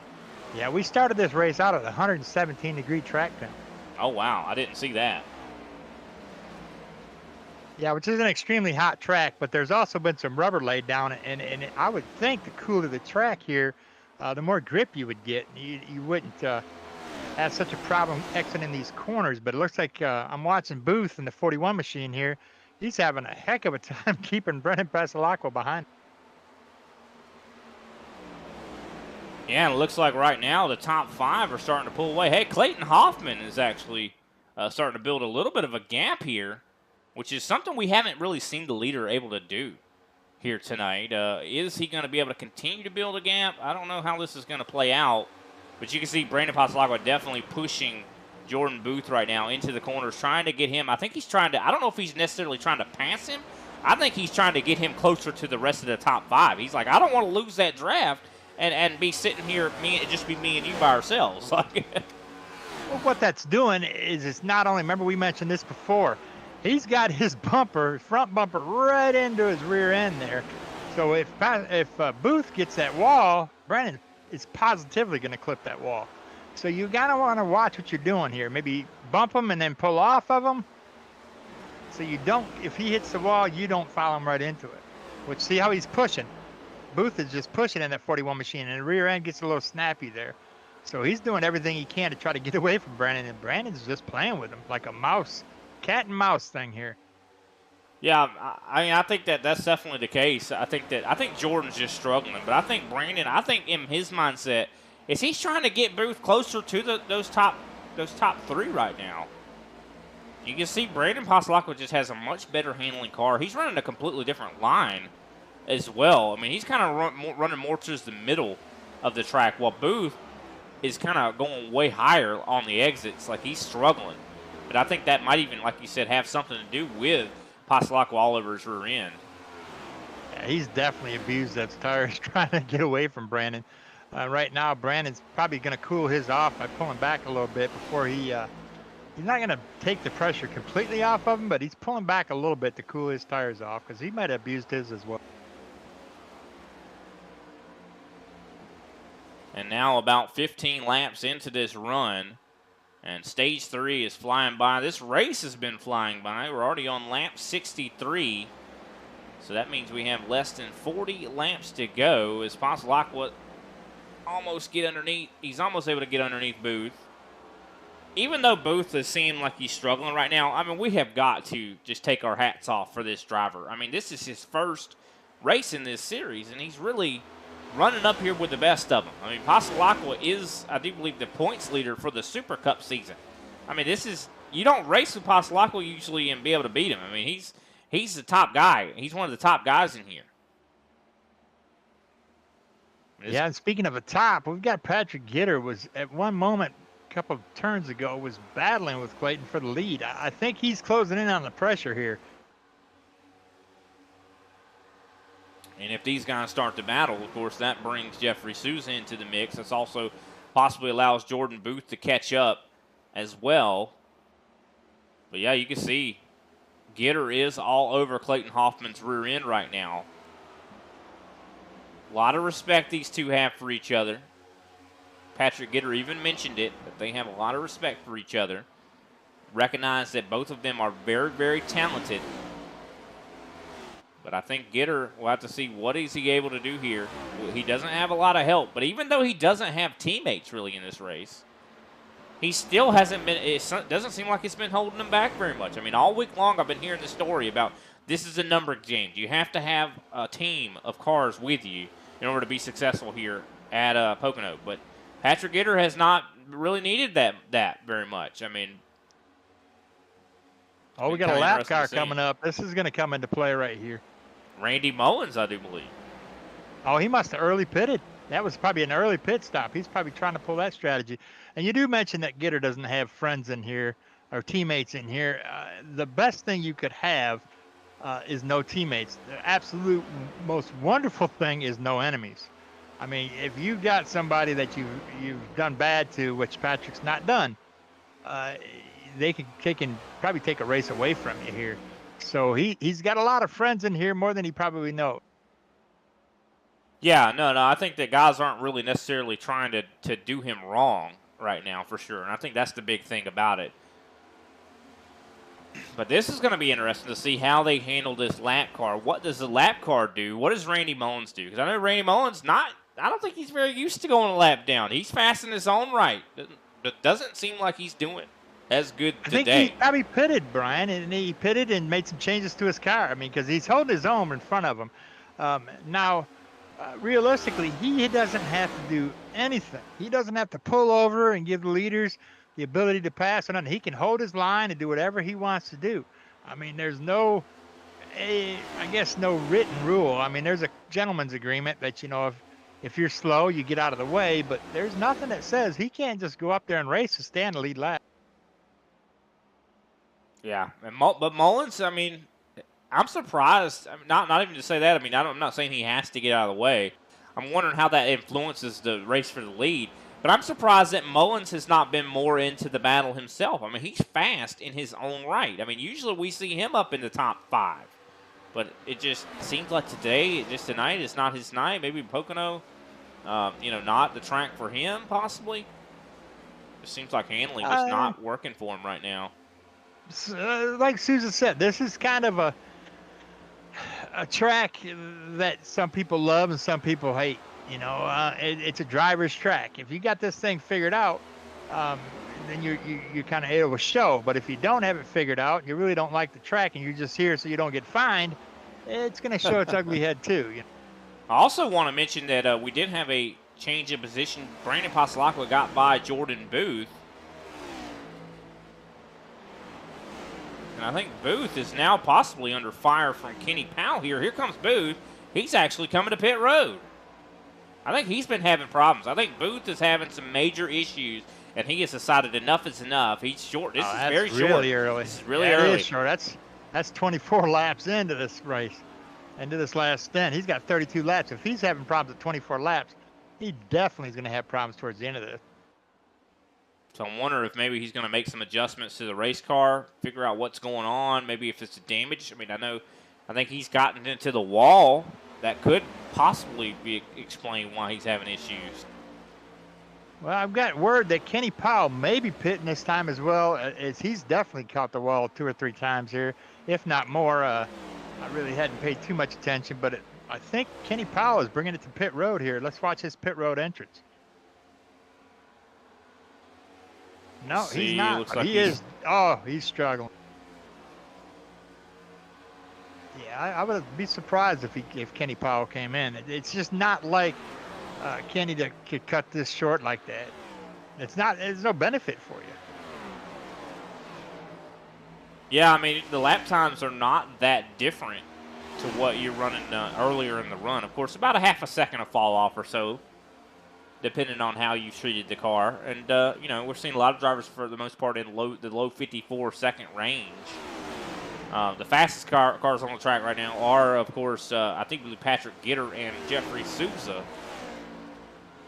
So, I mean, the top three right now, they're the only ones in the high 53-second range. So, I mean, yeah, a short pit you'll have a little bit of time where you will faster than everybody, but it's not going to last long.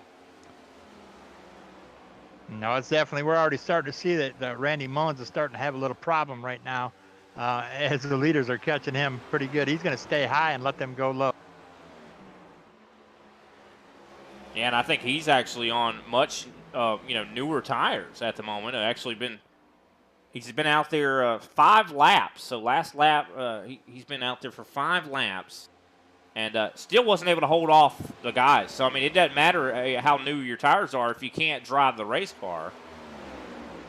Not to say, I mean, like I said, he's a talented driver in his own right. I just think this track is just a little bit more difficult than I think it looks like it is. I mean, it's called the Tricky Triangle for a reason, ladies and gentlemen, as we are coming to lap 71. That means we're going to have 30 laps to go. Clayton Hoffman, of course, in the lead. This track changes so much, Brian. You've got to you're constantly changing your driving styles, you know, your brake bias and everything. You've got to adjust all this stuff while you're trying to turn. I mean, this track changes dramatically. It's not got the same banking on every turn. Every turn has a different diameter. You know, it's very different than anything we've ever ran in. I personally have a love-hate relationship with this track. Yeah, I definitely can understand that. One person I'm kind of a little intrigued by is Brandon Passalacqua. He's been somewhat catching up to this pack, and he's by himself. I think he's been really prioritizing exit. I'm interested to see what Passalacqua can do. You can see, I mean, even though he's by himself, he's running really good laps. This is kind of interesting to keep an eye on him. He's 2.7 seconds back from the rest of the top 3, I should say. But he's holding his own as he gets by. It looks like Kevin Zaziak. I believe Zaziak just, came down pit road. So we are having more guys that are deciding to come down pit road as we're about, I believe 24 laps into this stint. Stop 4 nose to tail. I mean, that's, I don't know how long that can last. I'm sorry, the top 3. One of those is a lap car. That's, I was like, oh. But Randy Mullins' fresh tires is staying right with him. He just has to avoid that vicious follow somebody into the wall trick that these guys are going to start pulling off here in a little. Yeah, now that he's running with these guys, he seems like he's doing much better. And I think that's one thing about this track, too, that you see. It's a lot like what you see at road courses. I mean, when you follow someone at a road course, you get better, it seems to be.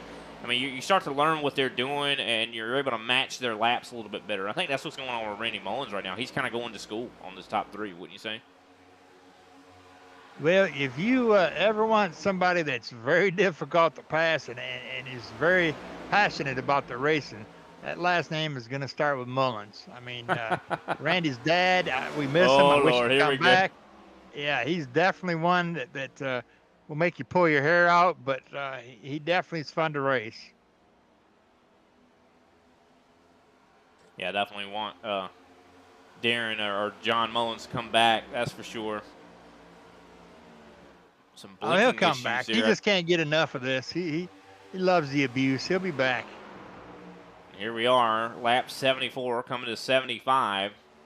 Verging on that moment to where I do believe these guys have pretty much split the run in half. If they decide to pit now, I do believe some drivers might. But we'll see. We started this back at, what, 54? I do believe we actually went green to start stage number 3, about 50, lap 50. Okay, so we're probably going to be about lap 80. We're going to see these guys rolling in here. You think so? Okay. I think it's going to be sooner, but I mean, we'll see. We'll see. Oh, it depends on, like I said, if you've got a short run setup and you're a lot faster for 20 laps, you definitely want to make that last run as short as you can.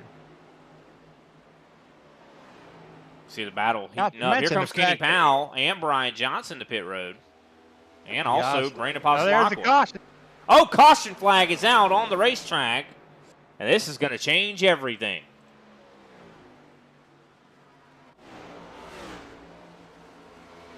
What brought that caution out?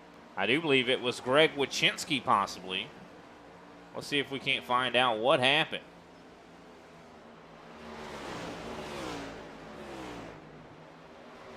Oh, it looks like he was going to try to maybe go to pit road. Maybe he locked it up and went sideways.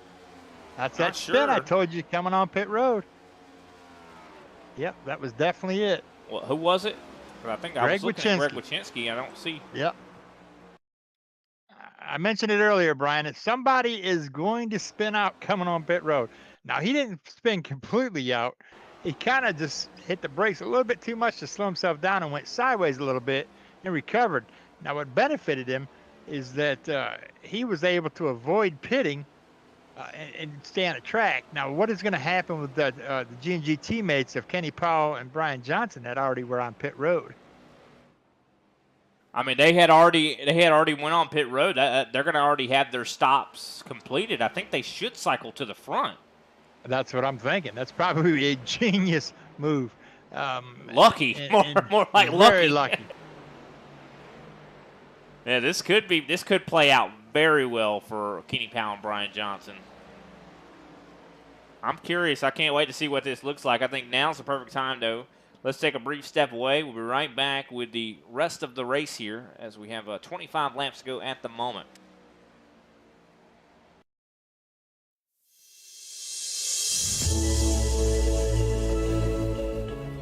Hey everybody, my name is Warren Maddox. I am the president of Ultimate Experience Outdoors. Our mission, we are dedicated to taking veterans, first responders, youth, and Gold Star family members on outdoor excursions across the country. Support for our mission has many forms, from camp cooks to the great storytellers, some buddies with the band, maybe you just want to build a campfire and sit around and listen. Nothing goes unnoticed. Camaraderie is reborn. The acceptance among the men and women that took an oath. Whether it was decades ago or recently renewed, but never forgotten. If you feel like you could help us, please visit our website, www.uxonation.org. Or there, you can register to hunt, sign up to sponsor an event, or even donate to us so we can continue to execute our mission. Oh my gosh, I feel Pocono, bro. We get a hug. What have you done, Jim? We need your help to hold the line once again. Cardiology, I don't have the heart. Pulmonary doctor, no cigar. I can't diagnose a simple cold or flu, but if your engine's got a cough, I know what to do. Give it 6 of these and wash it down with this. A new air filter ought to help it catch its breath. Napa know-how. Napa know-how.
Alrighty, ladies and gentlemen, welcome back to the ISCA Super Cup Series here. Of course, we are kind of at a loss for words here. Of course, caution came out when Greg Wachinski spun it coming to pit road. Did not hit anything, but caution flag did still fly. Jordan Booth stays out. I do believe he's on about 10-lap old tires. And, of course, I do believe he is our leader. And Chris Johnson, of course, is in second place at the moment. Brandon Passalacqua, of course, pitted right with Kenny Powell and Brian Johnson. So, of course, they are up in the top 5 at the moment. Clayton Hoffman, who was in the lead, is now back into 6th place. Also, Jeffrey Sousa's in 7th. Kendall Levron is in 8th. Patrick Gitter is in 9th.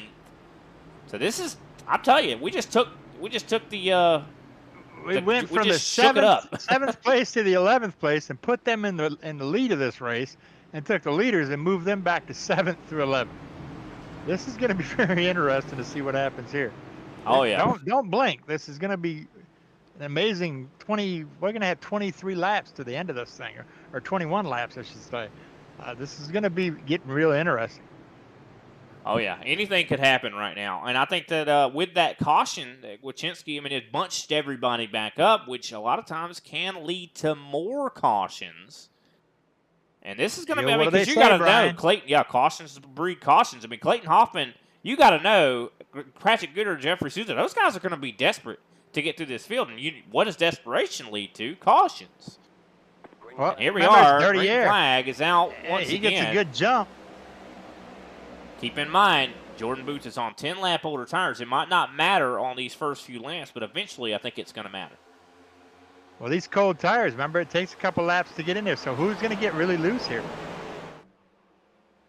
So far, so good. Jordan Booth leads out of turn number 1. A little bit of a loose condition there for Booth. That gives Chris Johnson prime opportunity to possibly. Caution flag is back out. Not sure what happened here. Sounds like J.C. Evans was involved in something. It does appear that J.C. Evans and possibly Paul Olson. You see major damage on the left side of J.C. Evans. Caution flags back out.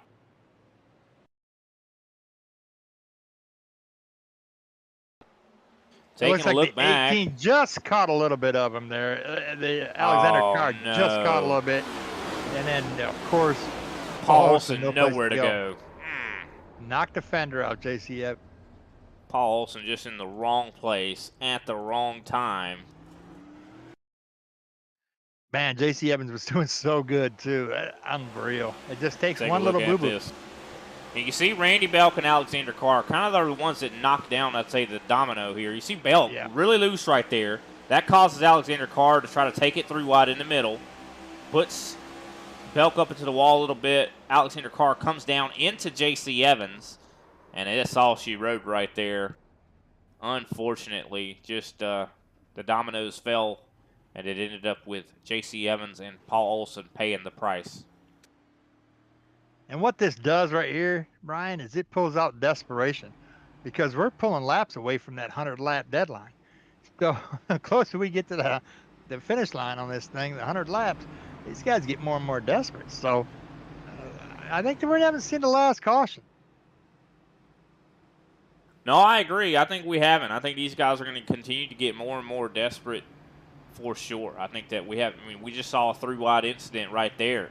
So I think we're going to see more of that as we come up to now 20 laps to go. Of course, that paid off pretty well I'd say for Chris Johnson. I mean, he fared very well on that start. Was able to get by Jordan Booth out of turn number 1, and now is your leader. Of course, Kenny Powell, he's up to 3rd. I know Powell has been struggling a little bit. I think this is the best possible thing for him. It looks like Jordan Booth didn't like the way that start happened, so he's going to go down pit road and get some fresh tires, I do believe. Oh, he's expecting another wreck. He's going to definitely drop through the field quite substantially here. He's going to lose a lot of positions.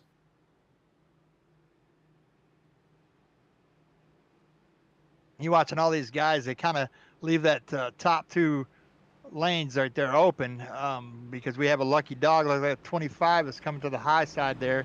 He's got a lucky dog, a wave around, so he'll come across around all these drivers, come around the pace car and start at the end of the field. And that puts him 1 lap closer to being back on the lead lap.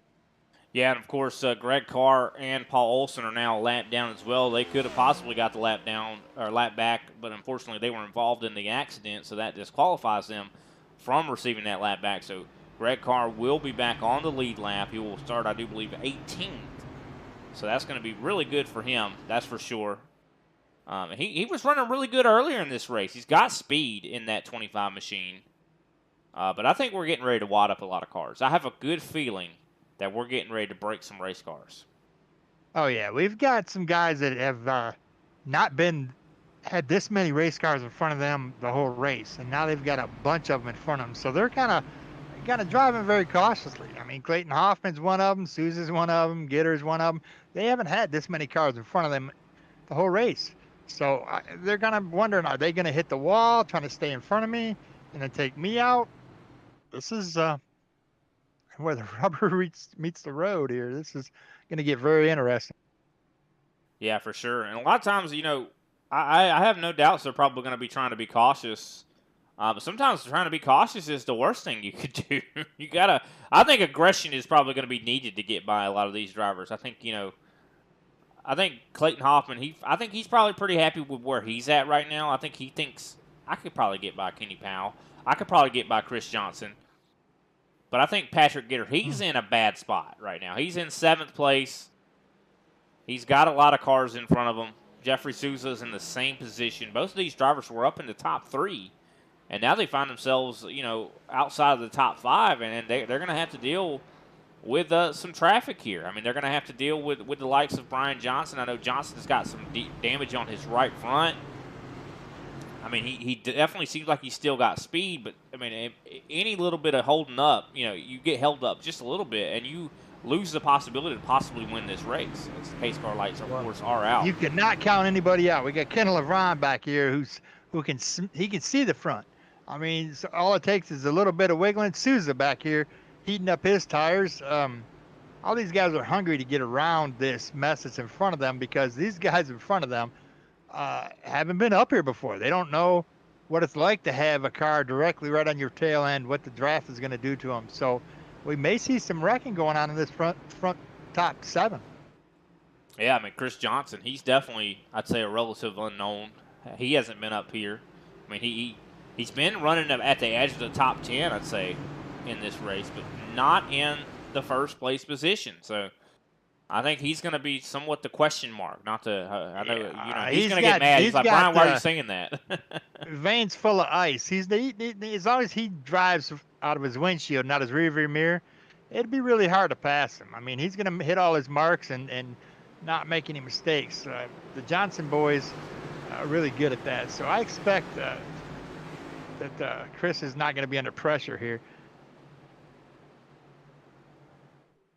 Yeah, and he shouldn't have really a deficit on tire or disadvantage. And green flag is back out. He goes with his teammate up high there, Kenny Powell. He's going to try to pull him to kind of separate him and Hoffman. The more cars that these leaders can get between them and Hoffman, the better they're going to be. And you see Pastelacqua as well, too. I mean, he's getting in line. I mean, they're trying to get a G&G kind of collaboration going here. Yeah, if they can keep Hoffman on that bottom line and just keep him down there enough, they'll make him eat up his tires a little bit more. But Patrick Gitter's jumping to that high side. He's going to go to the outside of Brian Johnson. But it looks like Brian's got a very good run on the exit of turn 2 there. Kind of all by himself now on the bottom, though. Doesn't have the draft on the straightaway. That could hurt him. As you see Jeffrey Sousa trying to power around on the top. Johnson getting a little bit tight into 3 and gets loose off of 4 or 3 there, so he's going to actually fall back behind Patrick Gitter. Could even possibly get passed by Randy Belt. And all Chris Johnson has to do is hit his marks. I mean, Kenny Powell is in his rearview mirror. He doesn't need to worry about him. But Kenny needs to worry about who's behind him. It's like Sousa loves that wall. He keeps on giving it slight kisses.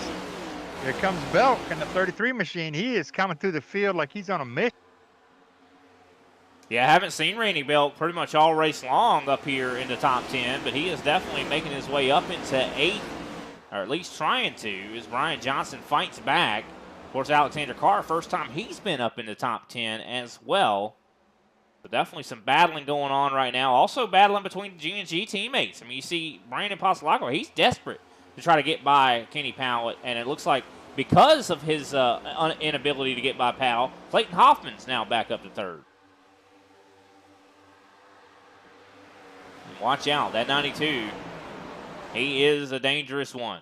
He's going to try to get up there and probably try to take that lead away. I don't think, he gets a little bit wiggly. These guys are definitely, you can see how on edge.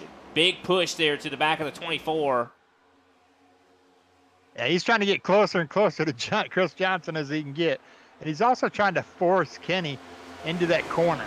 You know, so if he does break, he'll have to break a little bit more than he's accustomed to, and he may lock it up and lose control of that rear end there. Yeah, I mean, Kenny Powell, this is the first time he's been up here in the top 3, and having Clayton Hoffman on your rear end is definitely, I'd say, a stressful thing. I mean, if I have Clayton Hoffman pushing me through a corner, my heartbeat is up in the is really up in the stratosphere. I'm telling you, I'm scared. If I got a guy like that 92 behind me, I just don't feel like I'm comfortable having someone with that much talent sitting behind me at a track like this. It takes that much talent. Well, I mean, he's a hell of a pusher. I mean, he's not going to, he knows, as long as you know how to drive your car, he knows how to push it. That's the fact. So I don't know how to drive my car. He's not going to do anything to push you out of control. No, I definitely get you. That's for sure. It looks like Kenny's able to hold him off. I've been noticing Brandon Pasalacqua getting challenged a little bit by Kendall LeVron. LeVron's been another one that has been very impressive here tonight. Just an awesome race thus far. Been enjoying every bit of it. Oh, big move there. I do believe we saw some contact. I just talked about LeBron. Every time I talk about LeBron, if I talk good about him, he's going to hit the wall. I don't know. I should just keep my mouth shut. But it looks like Patrick Gitter now up to 5th place, able to split. We went right in between them. That was awesome. Yeah, he figured he'd get there. Oh, Kenny Powell. He got pinched a little bit. Looked like Clayton was drifting up. Kenny's doing everything he can to keep him behind there. In the meantime, Brandon Pasalacqua is catching him. And Patrick Gitter. Here comes Gitter done Gitter. He is moving in there. He's picking and choosing his right moves and where he wants to go. Yeah, do not count out Patrick Gitter as he catches up to the back end. And here comes Kenny Powell to the inside of the 99 for the lead. He's trying to take it away, and I think he's going to get it. He gets it. Just barely able to squeeze in front of the 99. Big pushes there from Clayton Hoffman. Also, Patrick Gitter trying to challenge Pasalacqua. Look at the big pushes that we saw that. That just makes Kenny shoot into turn 1 like a rocket. Can Kenny Powell go to victory lane here tonight as we come to 12 laps to go? Still a lot of racing Kendall LeBron left. did not like Gitter cutting him off or cutting right out in front of him there. I think this is the point in the race. These guys are starting to get tired as well. Their focus is starting to wane. I think they're starting to get a little bit physically tired. They're getting desperate. Yeah, they're getting desperate. Yep. A lot of times when you start to lose focus, when you start to see red a little bit too, you might get a little angry. That guy cuts you off, you get a little bit more angry as the race gets closer to the end. Yeah, this is like waiting at a buffet for the food you've been wanting to eat all night. These guys are wanting. Where are my crab legs? Absolutely. These guys are hungry, and they got some people in front of them with about 17 kids. Yep, they're waiting on the hour wait, sir. What? Yeah. Waiting on these, get them kids out of here. They're coming. It's going to be, this is where the racing starts. These guys are got 10 laps to go. It's no punches are going to be pulled right now. These guys are bringing up all the stops. I just hate to be the waitress or the busboy to have to clean up after this.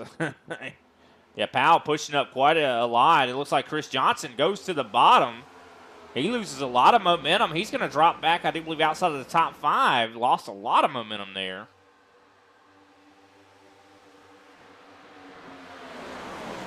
He's possibly going to try to find, if he can't find his way in line.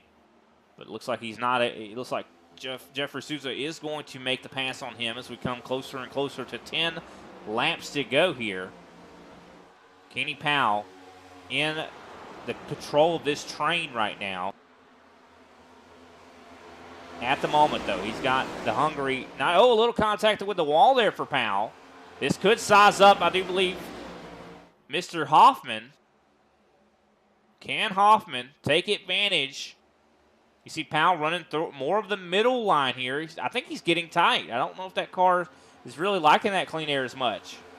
No, he's having a beast of a time managing that thing. And here comes Souza, going to push Gitter around Brandon Pasalacqua. Brandon is struggling as best as he can to get around Clayton. He's trying to get up there to help that G&G teammate, Kenny Powell. Wouldn't it be something to see that 24 in victory lane? He's still got a long way to go, though. Lap times around this place quite long, 54 seconds. And, of course, usually like when you see it. It is the longest 10 minutes of his life right now, Brandon. That's right, exactly. That's what I was getting ready to say. I mean, if we were at a track like a short track, 18-second laps or something like that, that's easy. But here we go, pass for the lead. Clayton Hoffman to the inside. As we exit turn number 3, I do believe Hoffman doesn't get clear, and he does, just barely. And he is now back into the top spot. It's going to be hard to get this position back from him. I don't think he's going to give it up willingly. Clayton Hoffman up to the point. As we come to now 8 laps to go when we cross the line next time by. Can anyone come up here and challenge? Do we see another caution? Could that be possibly in the cards as you see Hoffman trying to break the draft somewhat? At the moment, I do believe the top 8 separated by about 1.5 seconds at the moment. Keep in mind, Jordan Booth, he's on the newest tires in the field. He's starting to actually make his way up.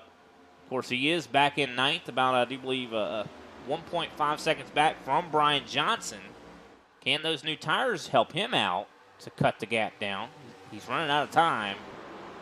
Yeah, but he's only got 10 laps on those new tires. I mean, that's not significant enough to make it so he's going to have a half a second benefit to him,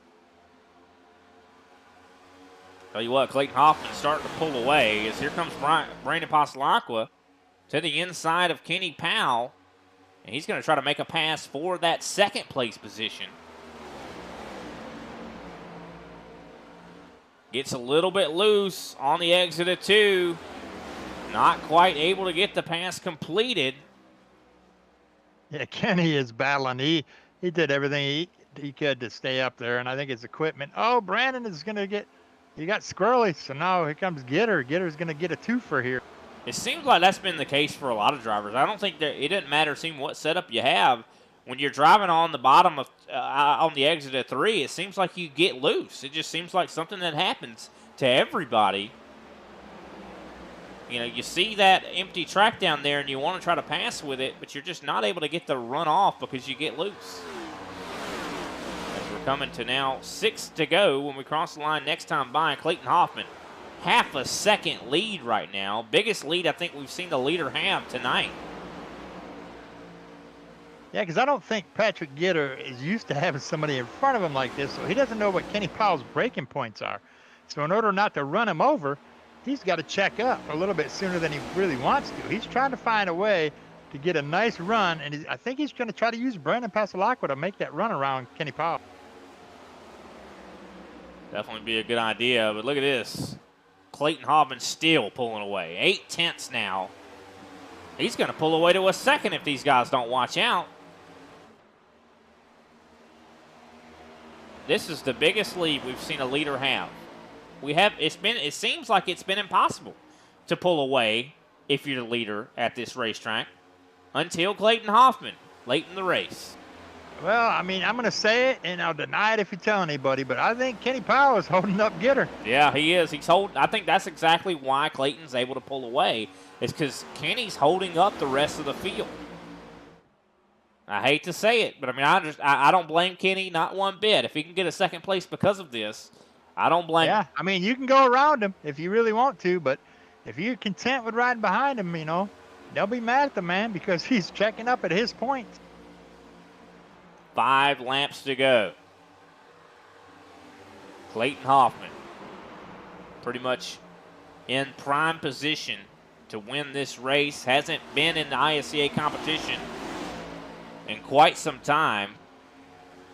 Has, I do believe, the best chance right now. Of course, we do have, I do believe, a lap car. Oh, Kenny Wow. pulled down. I thought he was going to give Gitter room to get around him, but he cut his nose off there.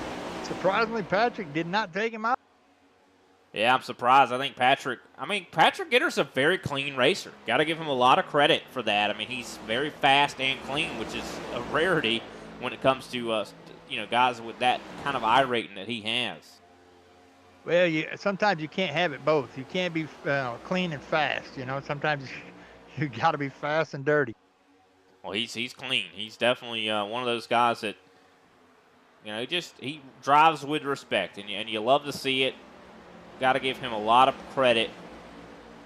Brandon Pasalacqua looking like he's trying to size up to 21 to see if he can't possibly get him a podium. He's going to go to the inside there. He's not going to give him an opportunity. And look, it looks like Gitter's going to try to see if he can't get second place away. Will Kenny Powell fall further back, or can he defend? As we come to 3 laps to go, Kenny Powell holding on he's holding on to dear life right now. Somehow defending, as you see Patrick Gitter trying to side draft to 24. We heard that this is the most dangerous thing about this track was when you try to side draft on the front straightaway. We haven't seen that become an issue tonight. Could it be here late in the race? As you see, Kenny is holding his own on the outside line, and it is impressive, I'll tell you. Very impressive. I mean, it looks like the straightaway speed is going to Kenny Powell because he does have Brandon Pasalacqua behind him as Pasalacqua is going to pull through and push Kenny around. So that's probably just helped Kenny to secure himself a second place. Now he's going to battle Pasalacqua and Gitter for third here. Who's going to get a podium? Who wants it more? Yeah, and don't forget Jeffrey Souza, who's being pushed by Chris Johnson. I'm curious. I mean, seeing this line that Powell's running is very interesting. I haven't seen a whole lot of drivers run that and make it be successful. He's running really high in 3, and he's able to get such good runs on the front stretch, and I think that's what's keeping him in this second place position. As we now have 2 laps to go. Next time by, the white flag will be waving here at Pocono. Can Kenny Powell hold on to second place? Clayton Hoffman now out to almost 2 seconds. I think that's a G&G sandwich right there, the 24 and a 6. I don't think they're going to separate. I think that their intentions are to get a second and a third, but Gitter, if he has anything to say about it, he's going to mess this whole situation up. Your plans are going to get canceled, boy. Yeah, Gitter right now on the inside of Brandon Pasalacqua. He sends it in to 3 as the cloud cover darkens a little bit more as well, cooling the track even more. As now the white flag is out at Pocono Raceway. Yeah, this could be the best scenario Kenny Powell wants to see is 2 drivers side by side behind him, battling for third. If they can hold on to that, he can still consistently pull away. If Brandon doesn't give up, and Gitter gets loose, that's pretty much going to seal the fate for a second and a third. It looks like Souza and Chris Johnson are coming around, and I know Chris Johnson, he's not going to want to sit behind Souza that long. It looks like Souza understands that, so he jumps up in front of Gitter to try to cut off the draft. And look, Chris Johnson barely able to get by. Big problems for Kendall LeVron. And LeVron has gotten wrecked on the final lap. And I'm wondering how that Souza happened. And Chris Johnson battling come on, Johnson. Looks like Kenny Powell. Congratulations, Kenny. And it looks like Gitter turned after the flag. Fortunately, it was after the flag. Let's go back and look and see what happened to LeVron.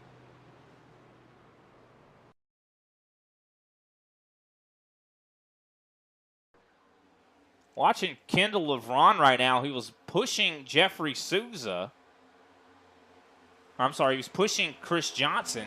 And I think Brian Johnson might have had a little contact here with, you see, Brian Johnson got loose and came down into LeVron. So that's just bad luck for Kendall LeVron. Yeah, that was rough on that one. The incident between Chris Johnson and Patrick Gitter at the end was pretty great, too. Yeah, taking a look right here, you see Brian Johnson, or Chris Johnson. I think it was just a little net code. I don't think Chris was trying to do that to get her. I think it was just a playing around thing. And it was after the flag. Oh, huge licks after the fact. Definitely. You ain't taking Greg Wachinski's car home with him. Might as well go ahead and take that to the junkyard. I can sit in the infield. They can throw tennis balls at it or baseballs, whatever they want to throw at it. They can stay there.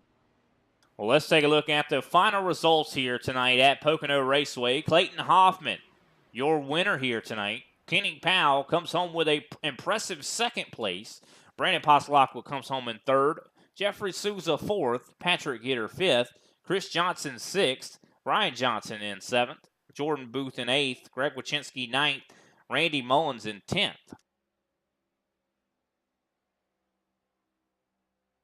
Of course, 11th place. What we got. Yeah, Randy Belk is in 11th. Alexander Carr, 12th. Frank Flores come out with a 13th. Great job, Frank. Greg Newsom, 14th. Kevin Zosiak, 15th. Kendall LeVron in the last lap incident ends up in 16th. Jeffrey Ford is 17th. Greg Carr is 18th. Paul Olson, 19th. Derek Jacobson, 20th. J.C. Evans, 21st. And Ryan Strunk comes out 22nd. All righty, with that, we'll take one more brief step away. We'll be right back when we talk to our top 3 finishers here tonight at Pocono Raceway.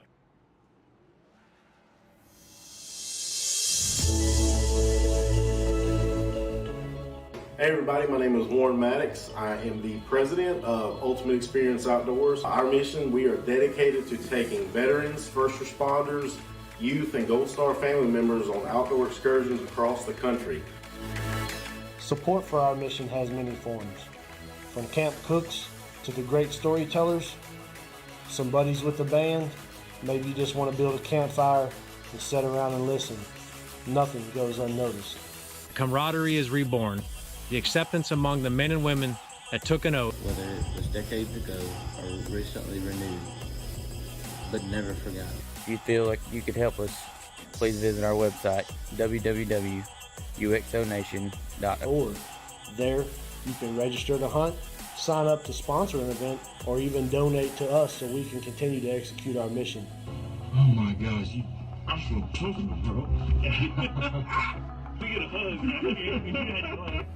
What have you done, Jim? We need your help to hold the line once again. Cardiology, I don't have the heart. Pulmonary doctor, no cigar. I can't diagnose a simple cold or flu, but if your engine's got a cough, I know what to do. Give it 6 of these and wash it down with this. A new air filter ought to help it catch its breath. Napa know-how.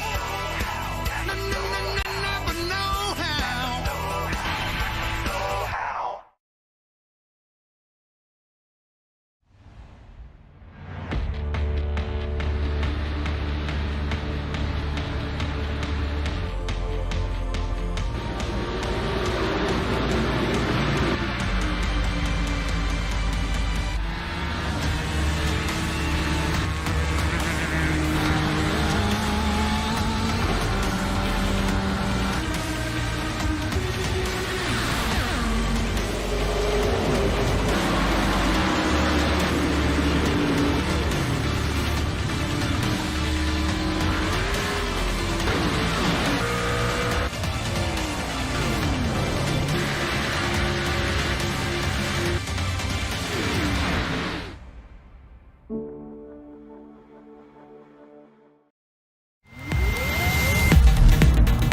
Welcome back, ladies and gentlemen, to our post-race show for the ISCA Thursday Super Cup Series. Of course, first off, we're going to be talking to our third place finisher, of course, that being Brandon Pasalacqua.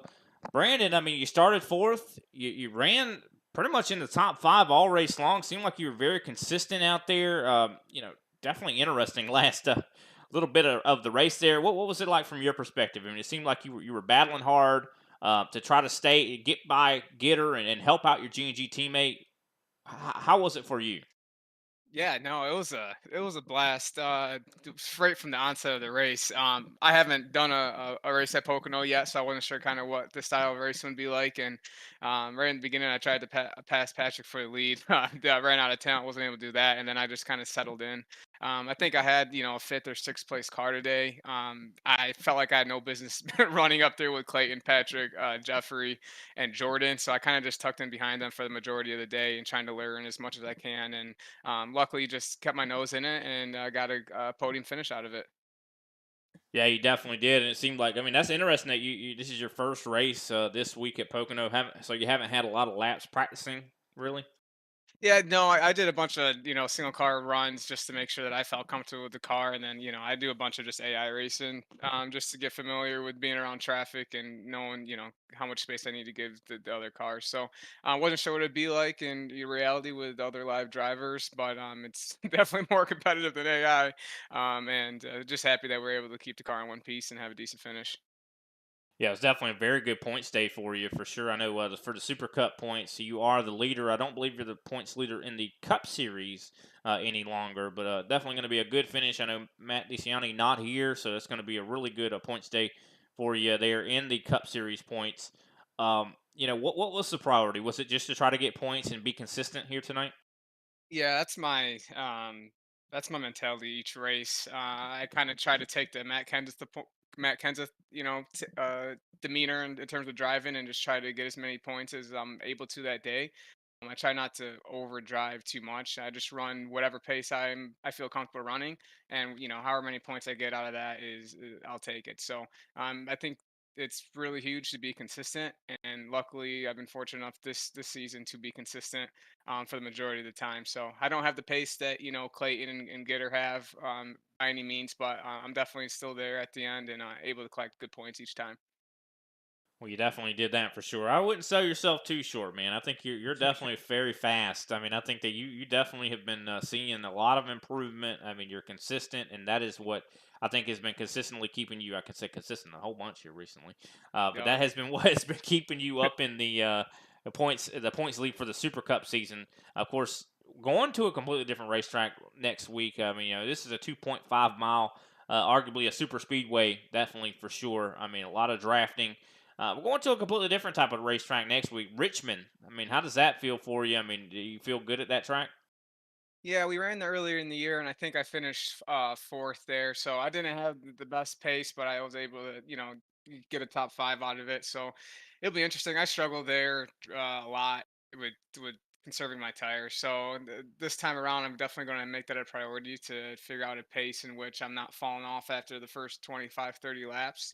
I had good pace at the beginning of the run, but anybody can go out there and run fast for 15, 20 laps. So I need to get better at conserving my tires and hopefully have pace for the long run. So we'll put a lot of practice in this week and see what we can make of it next week. 100%. Definitely appreciate your time, Brandon. Who can we give a shout out to after your third place tonight? Yeah, absolutely. I want to just give a shout out to Clayton. He was one of the fastest cars all day, so it was great to see him get up there and get the W. And then a huge shout out to Kenny, finishing second there. It's great to have the G&G guys up in the podium sharing spots. So that's a fabulous job. And then I see Chris, Brian, and Greg all got top 10 finishes too. So all in all, a great day for G&G. I want to give a shout out to Kenny just for everything he does with the league, and then you boys in the booth. We really appreciate what you guys do. I know it's a lot of work, it's a lot of time, but all of us enjoy it. So thank you. All right. Well, thank you for putting on a good show, Brandon. We'll see you next time at Richmond. Awesome, Brian. Thank you. All righty. That was Brandon Pasalacqua, our third place finisher. And, of course, next up, we're going to talk to Kenny Powell. I mean, there's another universe, I'd say, another dimension, if you will, or a parallel universe where Kenny Powell won this race. Kenny, tell us about it. Oh, don't remind me. Oh man, it was a great race. I mean, I loved every minute of it. It was fun mixing it up with Clayton, um, and everybody else that was up front. Um, Car was great.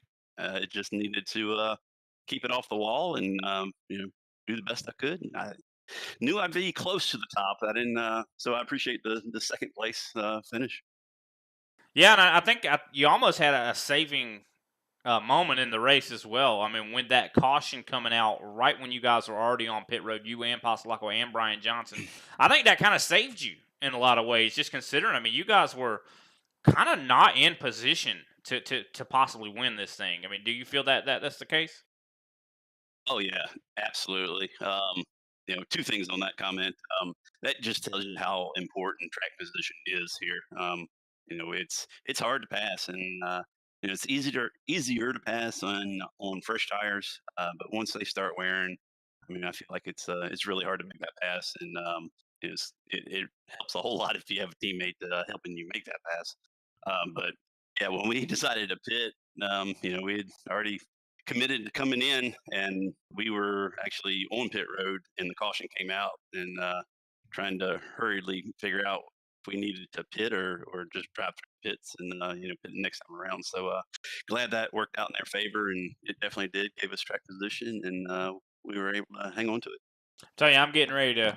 This is just a joke, ladies and gentlemen. Don't take me seriously, but Spin Gate. Greg Wychinski's the one that spun, and I think y'all did that on purpose. I just I'm just joking around. we knew that was going to come up. Just playing around. I don't think it was on purpose. But yeah, that was it. Kind of worked out very well for y'all. But I mean, I know Clayton was really fast. It was going to be hard to keep him back there for sure. But great job to you. I mean, definitely seemed like y'all had a really fast ride here at Pocono. I mean, how much preparation did you put in?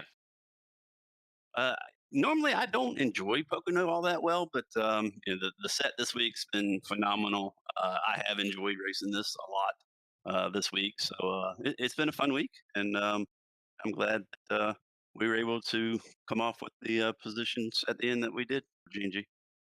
100%. You didn't answer my question. I said, how much did you prepare this week? Well, I raced a lot. Okay, I got so you. I had fun. I raced probably at least 6 races coming into the night. So Well, that's good. So yeah, you must be enjoying. Yeah, that's good preparation, I guess. Racing other races. I mean, I just thought yeah. I appreciate you, Kenny, answering that. Of course, next week Richmond. I mean, that's a tough place to go to. I have to wait and see. What that's going to look like. I know tire wear is probably going to be a significant factor. What do you think about Richmond? Richmond is one of my favorite tracks. Hopefully, I'll get a good set and put time in and finish somewhere up here near the podium. Definitely. I know you've been doing really good points wise. I know consistently you haven't won, I don't believe, in the Cup Series points, but you're now, I do believe, up in the top 5 at least in points. And the only reason you're there is because of consistency. So we definitely love to see this, and you're getting another top 5 and a second place to actually add to it. It's going to be really good for your points. Who can we give a shout out to after your second place finish? Yeah, I'll shout out TWRS and Kenny Coppola putting the set together. I think it was a rocket ship, and all my guys at G&G that helped practice and race. I have to thank Brandon for the push there at the end to keep me in front of I think it was Gitter trying to make that pass. So couldn't have been in this place without Brandon. So I appreciate him. You guys in the booth, I know we missed Big Al tonight. We always thinking of Big Al, and thank you, Brian. Appreciate it. No problem at all, Kenny. Appreciate you putting on a good show for us out there with that 24 G&G machine. We'll see you next time, Kenny. See you at Richmond, and thanks for your time. Thank you. Alrighty, that was Kenny Powell, driver of the 24 machine. Got some laps led here tonight, but the man that led the most important one was Clayton Hoffman. Clayton, do you got me? Yes, sir. Alrighty, man. Good to see you, Clayton. I tell you, we miss you here in the ISCA, and when you show up with almost some fireworks going off. I mean, man, you pulled away to 2 seconds. How did you able to do that? I mean, that's the largest gap we saw anyone able to pull away tonight. I mean, no one was able to do that except was it Kenny Powell holding everybody up? What was going on? Yeah, I think Kenny kind of got into the wall a couple times there after I got by him and kind of caused a couple checkups there. So I think that was the main reason I really got away. I know he had like 2 lap older tires or something like that. He pit right before that random caution came out, and yeah, once I got by him, like I said, he just kind of, I guess, hit the wall or something. I started having some good laps. I think I really only messed up 1 lap after I passed him, so I had a pretty good run there to the end, and just was able to sail away. Yeah, that you did. I actually just noticed something. I mean, your last lap was a 53.791. I think Powell and Pasalaka's lap was more closer to about a 53.9. So, I mean, you were turning some really good laps there by yourself, which is really impressive. I mean, a lot of times it seems like this has been a track that's been all about kind of pack tactics and running together in the draft. I mean, that's interesting that you were able to accomplish that towards the end. I mean, were you making adjustments all race long, or? Uh, yeah, I was not really all race long, just for the last run. I wasn't sure exactly how low fuel trying that was going to work out long run, so uh, I just filled it up all the way full there for the last stage, and I was just gonna try and stay out there a good while, probably pit with like, I don't know, 20 to go or something, and then just crank the low fuel to the max just to see kind of what it would do. Do a little testing with that. Um, and see if I could just absolutely rip some sort of crazy, insane time after the pit stop. So, Well, I think you did. yeah, we were going pretty fast there, but yeah, just fortunate that even though that caution came out, all those G&G guys restarted in front of me. I was able to get into fourth right off the rip, and then the next restart, I was able to get up to third, or no, I was able to get single file behind the G&G guys, and then it was kind of just wait for them to make some mistakes. I was told Chris, he restarted in the lead. He fell back to second. He kind of, I guess he had some audio issues, so he got a little loose a couple times. He checked out Brandon. Brandon went to his inside, and I was able to take advantage, pick up a spot there, and then he got loose again a couple laps later, and I was able to take advantage there. Got to Kenny's back bumper and just kind of wait for him to not hit a corner well enough, basically, and take advantage there. And I was fortunate enough to clear him. And then, yeah, the rest of the race kind of shook out how I already explained there, where you hit the wall a couple times. Yeah, definitely. We're glad to have you, coming here and doing what you do. I mean, just getting these wins, man. I mean, can we expect to see you more often in competition coming on, from here on? Uh, Not really too sure about that. But thanks to Kenny for letting me race. For those I may not know, the first iRacing team I was ever on was Kenny's team, G&G, and this is the first league I ever ran in back in 21 or the end of 2020, I think. So shout out to them.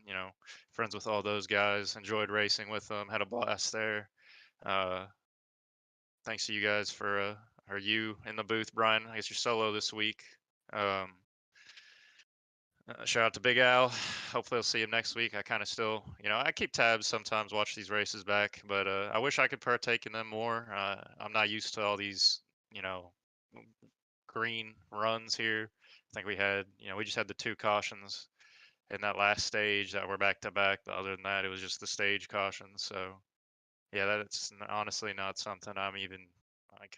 I wasn't even ready for it. I'm just thinking in my head when I'm running these laps, when's the caution coming out? But I just just got to remember I'm here, and there's not really probably going to be a caution. So just thankful to be able to race here, and thanks to Legacy Esports, all our sponsors, GMS, Champion, Curb.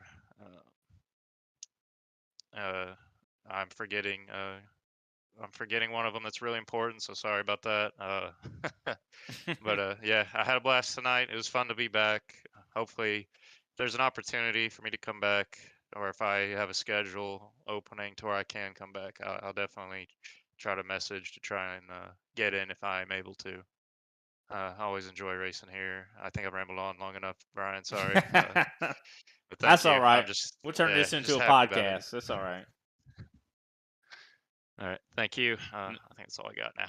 All righty. Thanks for your time, Clayton, always. And you started 14th, finished first, led 39 laps. Always glad to have you back. Hopefully we'll see you back maybe next week at Richmond or sometime soon. for sure. Always love hanging out with you and chatting you up and seeing what you're up to. But good luck in all your endeavors, Clayton, and have a great night, brother.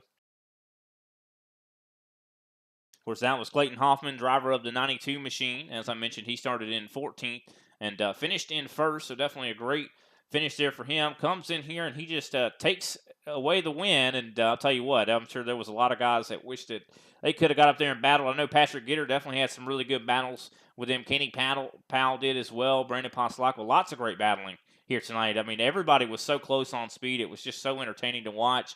Tell you what, I was kind of apprehensive. I say this about every race, but 100 laps at Pocono, that takes a while for sure. But I'll tell you, these guys made it so entertaining the entire time. I mean, these guys put on such a great show. Made 100 laps go by like the snap of the fingers, that's for sure. But of course, make sure you tune in next week. We're going to be heading to Richmond. And of course, that'll be at 9:15 p.m. Eastern Standard Time. We're going to be going live with the broadcast. Of course, the green flag flies at a little after 9:30, so definitely going to be an exciting one. I'm sure that one's going to be another long race, probably 200 laps or so. But I'm telling you, it's probably going to be exciting. Kenny Powell, looking forward to seeing what that one looks like. Just considering, I think he said that's one of his favorite tracks. And you know what that means. He might end up going to victory lane. He got second place this week. Hopefully he can get a win next week. But we definitely appreciate everybody tuning in. Of course, if you want to join the ISCA, we'd love to have you. Like Clayton just said, we have pretty much green racing. I mean, everybody always drives with so much respect, and we'd love to have you. Of course, be able to call your name. So look up iRacing Stock Car Association on the league directory or on Facebook. Reach out to us, and we'll definitely try to get you in here for sure. But with that, I do believe that is time to draw us to the conclusion of tonight's broadcast. We definitely appreciate everybody tuning in. Appreciate Kenny Powell putting on this league and allowing us to cover it as well. And of course, do want to wish Big Al a good night, and hopefully he gets to feeling better. I do want to also shout out Al Kozlowski for all the help that he helps with tonight. I'd hate to be by myself, that's for sure. So I do appreciate him biting the bullet and coming in here and helping me out for sure. And we'll see you next time, ladies and gentlemen. This has been the ISCA Thursday Super Cup Series. Have a great night.